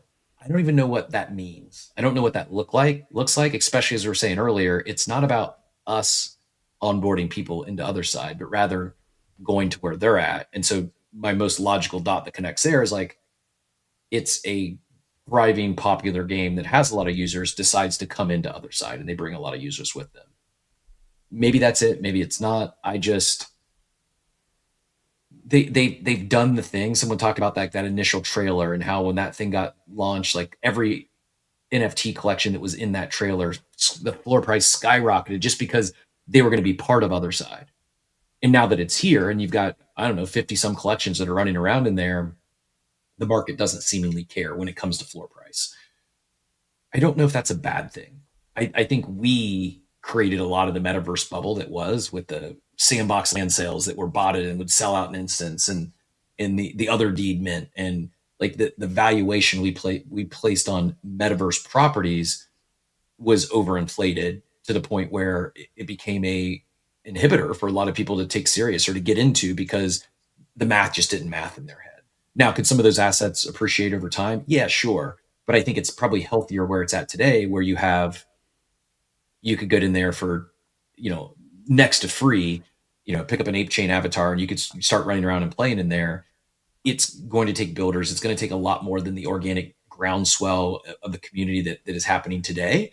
But I do think if you maybe pick what's something that exists already, they could have a breakout in 2026. I think Other Side is on that list for sure. I don't disagree. I mean, I'm with you on how if that happens, I welcome it, Like, I think it would be great if there was like, okay, the other side is the metaverse. I guess the things that I think about when I think about metaverses, and this is me like pulling out my bookmarks and being like, wow, I used to like try out all the different ones. One of them is like, what is the need for it, right? Because that really was a need in the pandemic. Like that was such a huge thing to connect online, to have that presence. We were all stuck at home. Like it was this big like thing. Clubhouse thrived, Spaces thrived, like, and we still use some of these channels, but I think there is definitely more like an IRL push. Having said that though, the gaming community is still online, still huge. Like, Roblox is not going anywhere. Like, so then there is this like, okay, well, what does the metaverse mean? What does it do? Like, is it again about the fact that it's crypto, or is it more about its like general purpose and overall North Star, which is what? To connect people, to go see a show in there together, because you're not all, you can't travel around the world. Like, I think it needs to have that like synthesis, because I can tell you what, the Roblox North Star is pretty easily, having had a kid who's gone through that and is now on Steam. Like, there's a huge agency of socializing and competition and connection and, escapism. Like, there's all of these things and camaraderie, right?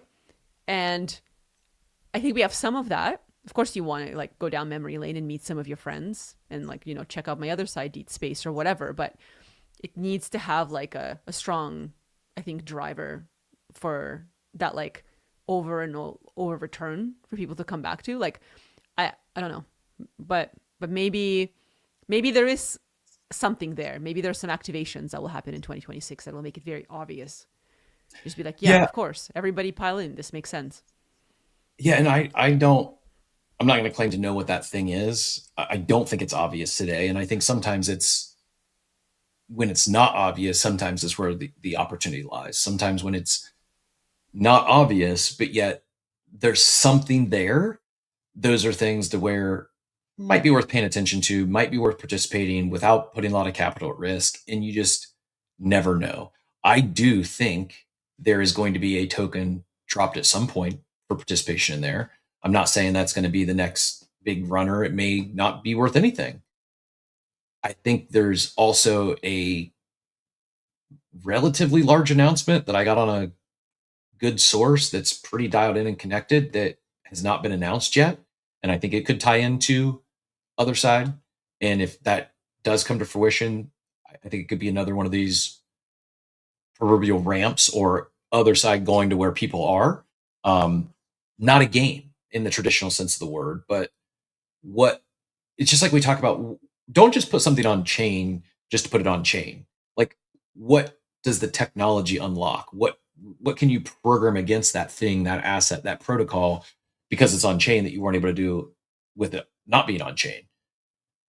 I think some similar things with Other Side. It's like, don't build an Other Side just to build an Other Side because you think you might get some XP or token allocation someday. Are there things you could unlock in there that you just simply can't do if you're building your own world, or just a game, or just a casino, or just a DEX, or fill in the blank?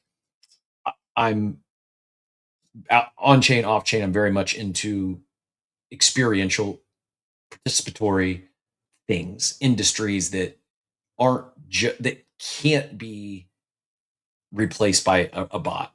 Right now, I think bots can be helpful. Bots can increase improve the experiences. They can make it more enjoyable. I think a metaverse can be one of those places where you big, open, vast, expansive worlds. It's kind of, I think about, time I might have ran around Decentraland, there was like 7 people in there. That's hard to like build any momentum if there's just nothing going on or very few people going on. I think that can now be, it's easier to supplement the users. It's just, I think we're still a little early, but how quickly this tech is evolving and changing, that's where I think we might have a moment. It might be a breakout year for Other Side is as AI and AI agents take that next leap. What does that unlock? I don't know. I don't know the answers. I just, if you maybe pick something that exists today, I think it's possible that they could, Other Side could have a moment. Last thought, and then we'll get everyone get out of here. Any closing final thoughts for you? My last bold prediction, and since we kind of went around the topic today, we might run this back tomorrow. You know what I will do? I'll post a poll today, and we'll at least talk about the poll on tomorrow's show for 2026 predictions. Because my last one, and this one is, whereas I might be like 51% that happens with Other Side. I'm rooting for it. I just don't know what the catalyst is going to be. I have a lot of conviction in this next take. I am vested now. I mentioned earlier I participated in a couple of rounds, both at the Fluffle stage, the ICO stage, and really excited about Mega ETH. And my bold take is I believe it'll be the first breakout chain since Solana and Base, as far as newer chains that show sustainability, have a DApp, and I don't really know their true north other than it's going to be one of the most performative blockchains. I don't think that's enough of their narrative, but I think what my own impression of their narrative is the builders they've attracted and how they're going about it. I think they're going to have things to do there, at least for the crypto natives, day one. And I think that's important. That's impactful. So my bold take is I think Mega ETH has a breakout moment. And to that same tune, I think towards the end of the year, Monad might have a roaring comeback. I think people will forget about Monad. It was I was pretty disappointed in the launch. There just wasn't anything novel or unique there. There was no reason to go to Monad for all intents and purposes. It was just nothing that, and got me excited about putting capital there, spending time on there. It was a lackluster launch in terms of dApps. That said, tech's solid. They've got a lot of money. They've got a huge war chest, and I would not be surprised that they have come back after most of crypto Twitter, especially, has forgotten about them and marked them off for dead, and they could pop back up in Q4 with some exciting news. They land a killer dApp or something. Again, I don't know what it might be. They are really well funded, and I don't see them. Some of these chains will just go to zero and become dead chains. It's possible that happens with Monad as well. If I had to pick one of the two, I'm citing Mega ETH over Monad, but I think that maybe 2026, as much as we say we don't need any more new infrastructure, we don't need more new blockchains, and I don't think that's not what I'm excited. Like if I talk about, if I can pick my ICOs I want to participate in 2026, it's probably not another layer 1 or layer 2. But for these that have been here, I think they, for a while, might be the last non-specific. Like there'll be chains for stable coins and I don't know, the Texas Stock Exchange, stuff that are just more proprietary chains used for enterprise.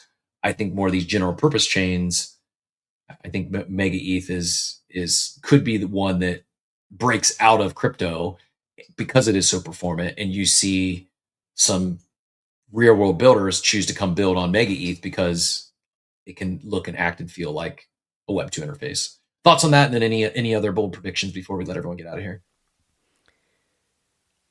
I think that I haven't been following the Mega ETH thing. I think maybe I'll dip into that before I can provide any comments. So maybe next week I'll give some thoughts on that once I actually look into what it is.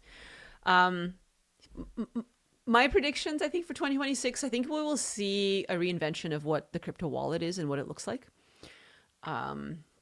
Interesting. I think it's due time. I think it's going to be something, I don't even know what it is, but I think it's going to maybe even solve that maybe onboarding problem in a different way that we can't even think about right now. Do you think it'll be from an existing wallet that evolves, or you think there's room for a new wallet to come in and do this? I actually don't even know. Might be room for something new. I don't know.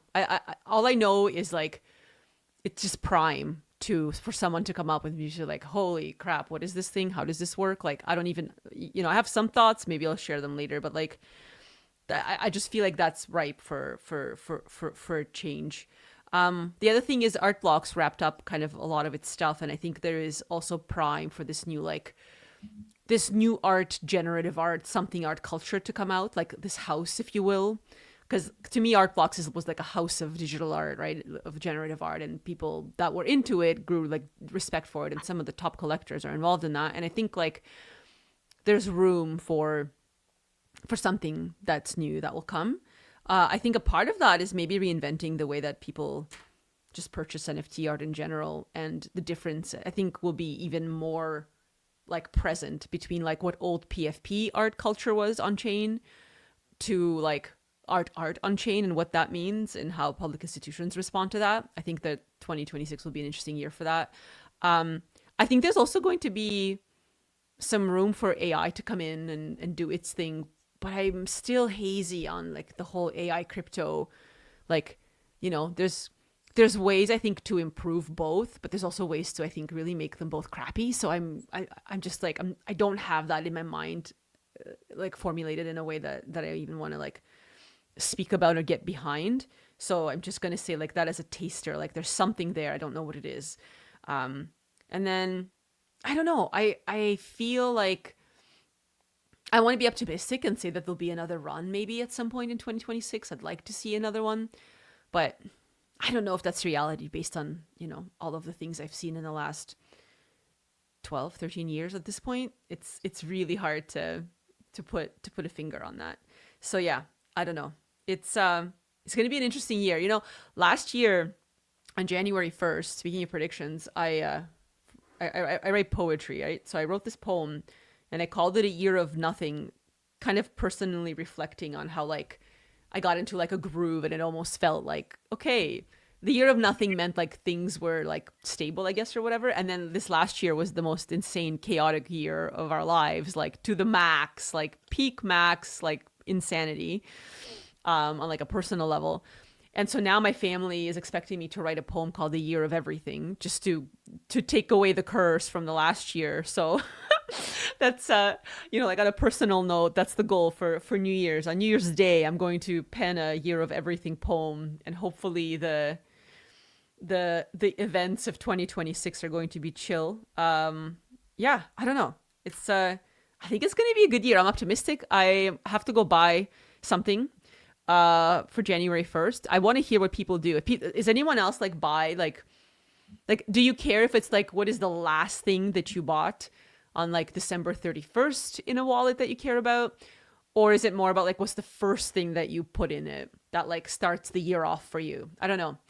I used to host these like New Year's Eve parties we were in Crypto Voxels, but also on Spaces, kind of like to a previous point about how I think any of these metaverses, at least for me, have always tied back to the fact that we were on a Twitter space hanging out and then like perusing inside wherever it was, because otherwise you're too isolated. Like even if it has audio in it and stuff, and we used to go into Ohm where you could do audio in it without having a Twitter space running at the same time, it was kind of like just not fun to not have random people stumble upon it and drag them into our little ecosystem. So I used to buy like a dumb derivative of like a doodle and a dick butt that somebody made, and I would put that in my wallet like religiously for like several years.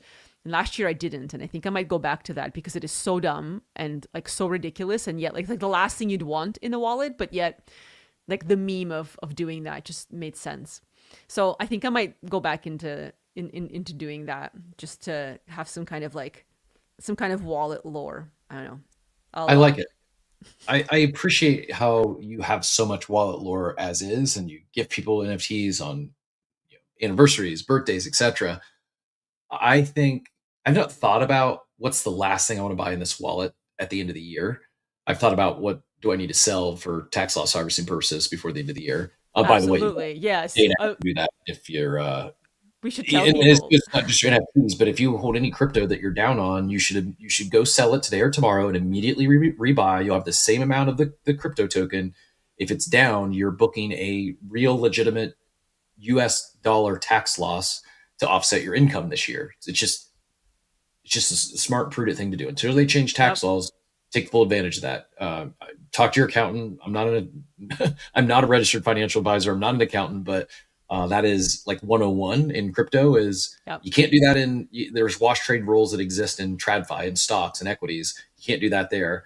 Here you can sell it, rebuy it the same day, the same minute, and your numbers on the screen look better as far as your taxes go, and you're still sitting on the same bag of Bitcoin or Fartcoin or whatever token it is. And you guys can carry those losses too, right? I don't know if you can. Okay. I just want to make sure it was the same. I think there's limits on it, but sure.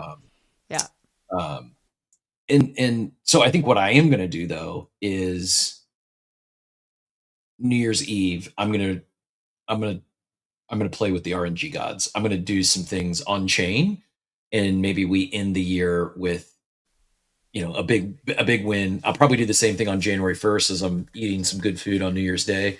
We'll maybe do a few more of these. The one I know for sure, if there's anything else I should do, just as far as random RNG that I might get lucky, increasing my surface area of luck by being a degenerate gambler. I'm going to do at least a BZ claw draw. I just saw, I'll give them a quick shout out here. Our friends over at BZ just became the number one in terms of volume on Flow, the number one DApp on Flow. They've done over $2.5 million, and I believe this is December. And they've done it in about half the amount of transactions compared to Fan Craze and NBA Top Shot. They've done over $1 million more in volume than NBA Top Shot in 38,000 transactions compared to 112 for Top Shot. BZ's transactions are up 23%, Top Shot's down 37%. BZ sales up 53%, Top Shot's down 47%. Really impressive month to the BZ team. Not just a month, but impressive year. They also recently announced they're going multi-chain, so it'll be on Flow and on Base. So that this volume might be short-lived in terms of the Flow leader if some of that migrates to Base. But I'm definitely going to be doing a claw pool, at least one tomorrow night. You know what? I'm going to plug the badge. There's a holiday badge link up top. Go get your claim now. There might be a few other giveaways. I know Imlo's got some art. We'll give that away tomorrow. I also have one BZ claw pool from their OpenSea claw that will give away to someone who's minted one of those holiday badges. So there's going to be at least a piece of fun art. This holiday badge was also created. The art was created by Imlo. You'll get a piece of his art. And someone's going to win a BZ claw pool courtesy of the BZ team. Someone's holding a badge, and you got pretty good odds. I think there's around 100 of those have been claimed so far. The claim is open until tomorrow at midnight, but on tomorrow's show, tomorrow morning, is when we'll do the raffle. So make sure you get your badge claimed before then. It's a good idea. I think I'll do a claw pool too before the year end. I feel that sounds like a nice thing to do. I mean, I ripped a bunch of avatar packs. I got some really good Christmas gifts this year. Yeah. Have you seen the new Avatar? No, this is for Avatar Aang, the Airbender. Yeah, so they that's that Avatar, which is a cartoon. It's like one of my favorite shows. But it came to Magic: The Gathering, and so that was both things I love in one. So my family got me a bunch of good collector packs and just regular packs to rip, and there's just nothing like ripping a pack. I mean, I love it. And then got some other fun gifts too. But that was it just reminded me of how much fun I have with that. So I think I might do some BZ pulling as well. I have another prediction for 2026. We were cleaning up some of Divide's old stuff in visiting family. And do you remember Magic Eye? Like the 3D. Oh, I do, yeah. Yeah, I feel like that needs to make a comeback. we were talking about why this was never successful, and the reason why is because most people can't see it, and it kind of made me think about crypto. Why is crypto not mass adopted? Because most people just can't even appreciate it. Do we need Magic Eye on chain, or do we need to take crypto to the mall kiosk and set up a new Magic booth? Neither. That's too funny. I think I've seen some Magic Eye projects on chain. I feel like I have. And then I also, before I forget, that I'd mentioned this too. There's a Serpentine Gallery. I think it's out of UK, but they have some really cool publications. It's these little tiny books. It's a series of them. So the first volume was art and advanced technologies, and then it was art and the metaverse. Then it's art in decentralized tech, and then it's art in public AI. And the most recent one is art and I think NFTs. I can't remember. Art and something important. Where did you get these? These are from Serpentine Gallery, so you can just purchase them there.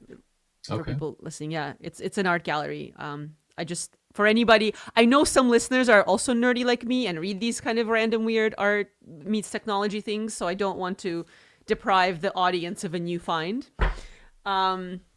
So I thought I'd share that. And then yeah, someone noticed the two basses back here. Hey, I dabble in bass, but our 14-year-old son is the bassist. So he got this Fender for Christmas, and this is his Ooh, fun. five string Jackson bass because he loves Schism and Pot, like all the Tool riffs, the Tool basses he likes a lot.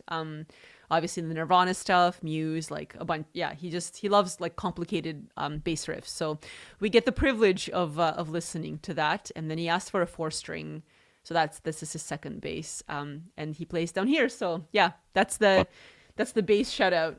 I'm trying to think if I have anything else that is interesting before I forget. No, I think this is it. I wanted to bring up those books because I don't think I'm going to tweet about them, so I thought I would just share the names for anybody who's nerdy. I mean, Serpentine Gallery just has like a cool collection of like nerdy tech art books, and they are very much in line with what's happening in metaverse culture, in AI culture, in crypto culture. So a good resource. Very cool. Very cool. Yeah, was not familiar. I would check it out. And yeah, we need you getting some love for the New Year's Eve in crypto voxels, and we need to bring back just spaces where we just hang out and play some music and have fun with friends. Dare I say, a good use case for other side. Maybe someday we can get Son of Outer in the other side playing that bass. Oh my god, that'd be so much fun. I mean, I could probably convince him to do that. He's definitely done some pretty fun things when prompted. So yeah, maybe the high watermark here for me will be to get him to come as a speaker on this space. I'll work on that. Like if Divide is hard, the kid is even harder, but that'd be cool. That's the goal for 26. Truly enjoyed the show. We covered a lot of things I didn't have on my card today. I didn't think, but all I feel did tie together. Was not expecting the LinkedIn reference, but now my brain's spinning in terms of Web3 jobs and I'm so here for this arc for you, like, or whoever else. I feel like I want to keep tabs. Like if you guys go down this path, like Machiavelli, whoever ends up getting this accreditation, I want to know. I'm here for it. I'm going to think about it. I don't need it for the, like what I think many in here would take full advantage of if they had that ability. But I think, Matthew's route of, hey, there's a lot of people in the traditional finance world that are now jumping in and starting to learn about tokenization and all things on chain. And yeah, we can wait till they get here, or we can go to them. And while I may not need it for the accredited investor checkbox, it would be probably as impactful in terms of like a credential or resume standpoint as my traditional resume is, because while might be an impressive career on a resume, it's not in finance. Yeah.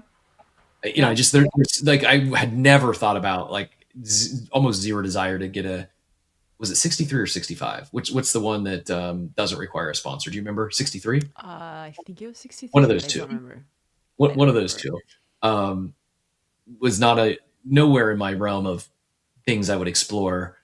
And now it's like he put a really good case, and we talk about the show and we're expanding to other channels. And like, yeah, we're going to continue to grow YouTube, and we could go to Twitch and Kick and where a lot of the other quote unquote streamers are. Or we could go to where a lot of the TradFi people are, not the kids looking to trade meme coins, but those who might be interested in RWAs and Wait, are we going to LinkedIn? Can we even have a show like this on LinkedIn? I don't know if we could do the show, but we could certainly do clips. And that's our biggest missed opportunity is like, I mean, there's LinkedIn Live. I remember there's LinkedIn Live. Or did they take that away? Like now I'm so curious. I don't know. Like I truly don't know if you could do if we could stream a live show there. But Matthew's take today on just an accredited investor, and you can qualify for that. Like that's news. Like there's a lot of people on LinkedIn that'll be like, I'm not kidding. Like the All In podcast guys who are, pretty dialed into this sort of stuff. We need a test so people can qualify to become an accredited investor without having to earn 200K a couple years in a row, or without having to have $1 million. Well, it exists. And apparently they either didn't know about it or forgotten, or because they're holding out. I'm just kidding. It's really not that, like $150 for a test. And yeah, I agree. Unless you come with a finance background, you probably should also pay Kaplan and actually gain the education. But for as little as $150 to get a test, even if you don't ever participate in ICO, like the doors that might open as the traditional finance world looks to come on chain and looks for experts, might be a lot easier getting your foot in the door in one of those companies than a crypto native that is only looking for someone that's, worked at Coinbase or OpenSea. Yeah, Flyride. We might. I'm curious because Flyride in the chat there is, legend in the space. One of my favorite. He's actually responsible for this Roadcaster setup and helping me know after I unplug the cords which holes I'm supposed to plug them back into. Doing some cool stuff with Magic Eden and I'm curious now. I'm going to go check out Flyride's LinkedIn himself and see if he's been streaming over there. I'm stoked. Like I love LinkedIn, by the way. I have like a bunch of followers on there. It's like a whole thing. I just don't mix the two, but I also have like I can just be Outer Lumen on LinkedIn. That's fine. I have that going on. I can do that. So like I'm bullish on it because LinkedIn has been amazing for me for like booking gigs and clients and all the things. Like it's an amazing place to be. Like I used to, in fact, I think it's probably the only platform where I've actually done content creation, like full on, because I just like sharing things on there that are nerdy. Whereas like, for my X account or whatever, I'd rather just talk. I want to just like talk to people because I find that like the most rewarding and satisfying, rather than like penning a bunch of articles or posting stuff. I'll post some stuff when I feel like it, but I don't feel like I have to feed the X algorithm, because to me, it's more about like having connections that are real. On LinkedIn though, man, there's just such a cool like discourse going on with like pros and new people that are coming in, that are just like coming online or just graduating. I don't know. It's exciting. So I'm here for the Coffee with Captain LinkedIn arc. Although I feel like maybe you could, it's almost like an interesting branding opportunity and what that would look like on LinkedIn.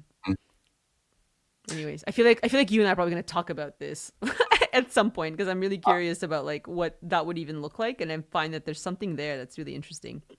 I need to explore it because I just looked. I've got 3,000 followers on LinkedIn, but in maybe like a dozen crossovers. Like it is, I have posted a couple of things about, but not even in the weeds. I don't even think I've ever shared that I host a show over there. Like it's really segmented networks.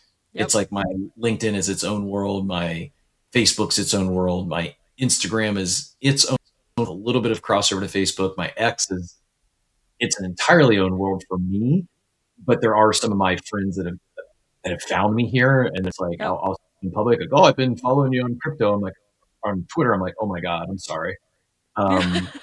Yeah. But LinkedIn it's like a walled garden. Like I haven't even posted over there for a year probably. So I don't know, there might be something there to let's play around with some, because the reality is, even though I only have 3,000 followers relative compared to 40K here, I'm going to say right now, I could probably post a short form video, a clip, and it's probably going to get more engagement on LinkedIn than it will here. Oh, 100%. Especially because you haven't posted in a while. Anytime you take a break, like unlike X, LinkedIn is like, oh, hello there. We see that you're back. Let's amplify you and give you a dopamine hit so that you come back. Yeah, they have that figured out. Unbelievable that this is the meta for 20. Our predictions for 2026 is crypto Twitter, the new home of crypto, becomes LinkedIn in 2026. Yeah. That's our bold prediction. Is all the up and coming content creators, the breakout content creators of 2026 are going to come from LinkedIn, not crypto Twitter. You heard it here first. I'm not mad about this. That's really funny. I I say like it laughing, but I'm also like, oh yeah, I know. serious. Like it's in the range of outcomes. Like it could very well happen. Yeah, I'm here for it. I think it's hilarious. I love this. And maybe like imagine then the stream is like the other side into your LinkedIn account.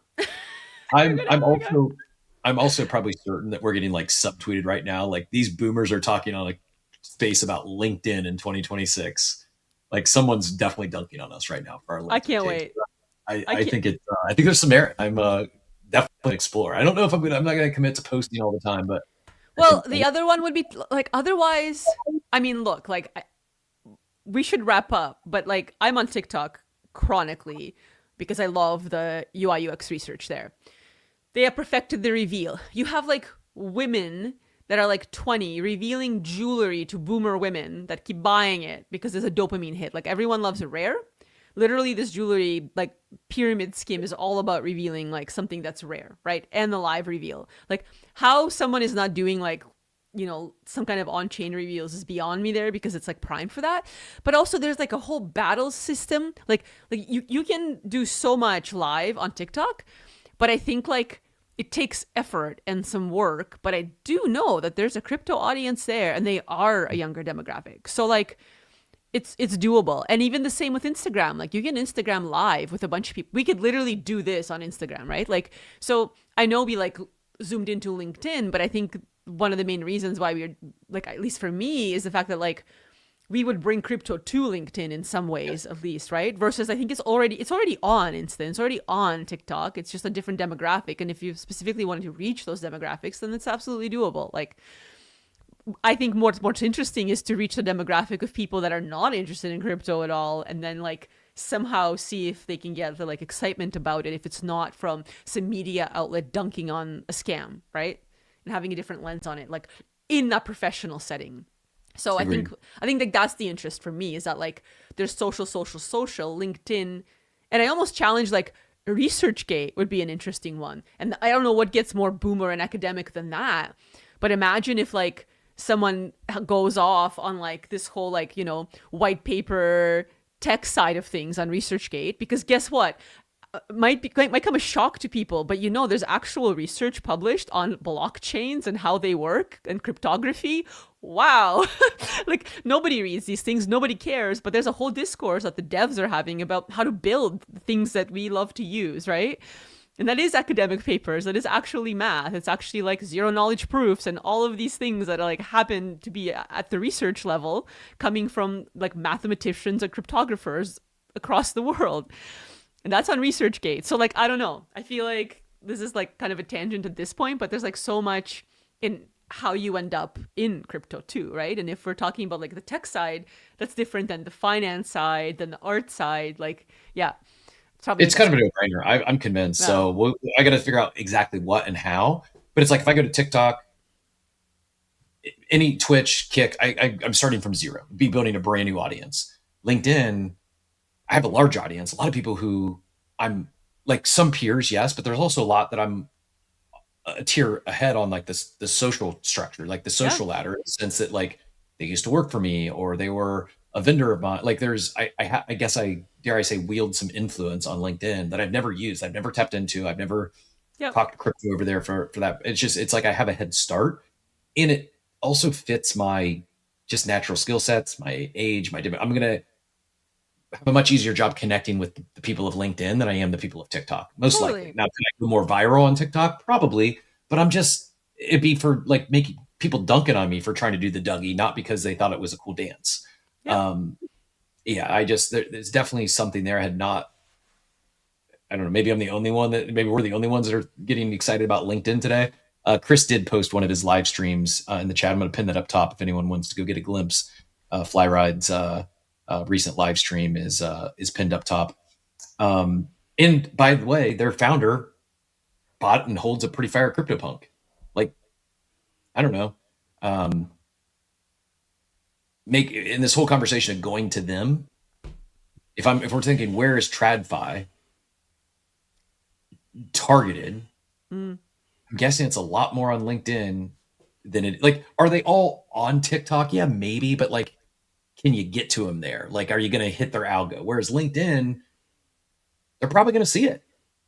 I think the discourse is also different. Like, that's the interesting part. Like, if you and I were going to have a show on LinkedIn, I don't even know if it'd be this exact same show, because I feel like there's a lot of assumptions that are made in having an understanding of the things we're referencing. I think we would be forced to provide like explanations about some of the things that we're talking about, which is an interesting exercise in itself, right?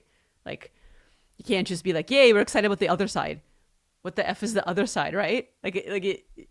Yeah, there's a lot of assumptions made in a show like this where we have a common understanding that would just be lacking in that space.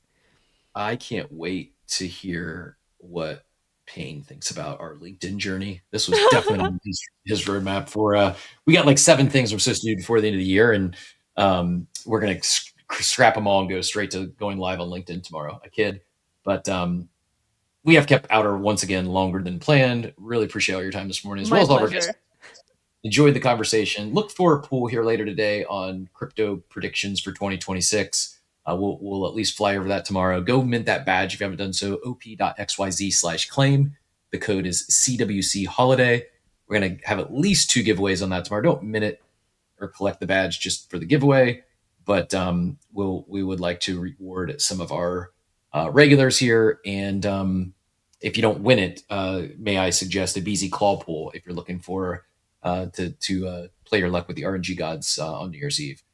With that, Outer, any closing comments, any final words, anything, and we'll get everyone out of here?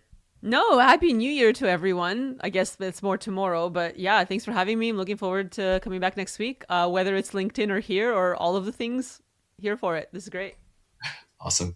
Happy New Year to you and Divide and the kiddo as well. Hope you enjoy your time tomorrow. Hopefully there's some bass guitar involved and some fun board games. That's actually maybe another topic for another day. Is I have a feeling you have quite the list of fun, engaging, off-chain board games. I have quite the collection. I'm happy to do a board games spaces at some point. I do think that is also an opportunity for things on chain. I mentioned in passing, ironically, coincidentally mentioned loot earlier, and I was like, oh my God, this just makes sense. Of course, Dungeons and Dragon characters on chain. Like, it just makes sense. And again, got over hyper financialized. Those things were going for 70, 100 grand, and it just, it didn't make sense. The bubble. I think revisiting some of these things that might have been thrown at the wall during a mania and didn't stick for whatever reason because attention is fleeting. Like, I don't know. There's a lot of cool board games out there. There's a lot of fun games that you could probably do a lot more with if we leverage this tech. I don't know what they are right now, but I think that could be a fun conversation someday as well. Agreed. Awesome. We'll let y'all get out of here. Thanks for hanging with us today. We do appreciate it. As Steve would say, don't go beat a dead horse or throw the baby out with the bathwater, but do have a wonderful, wonderful day, everyone. Thanks for tuning into Coffee with Captain, powered by ApeCoin. We hope you enjoyed the show, and remember, nothing we discussed today is financial advice. Until next time, keep exploring, stay curious, and we'll see you soon. Have a great day. Welcome to the future.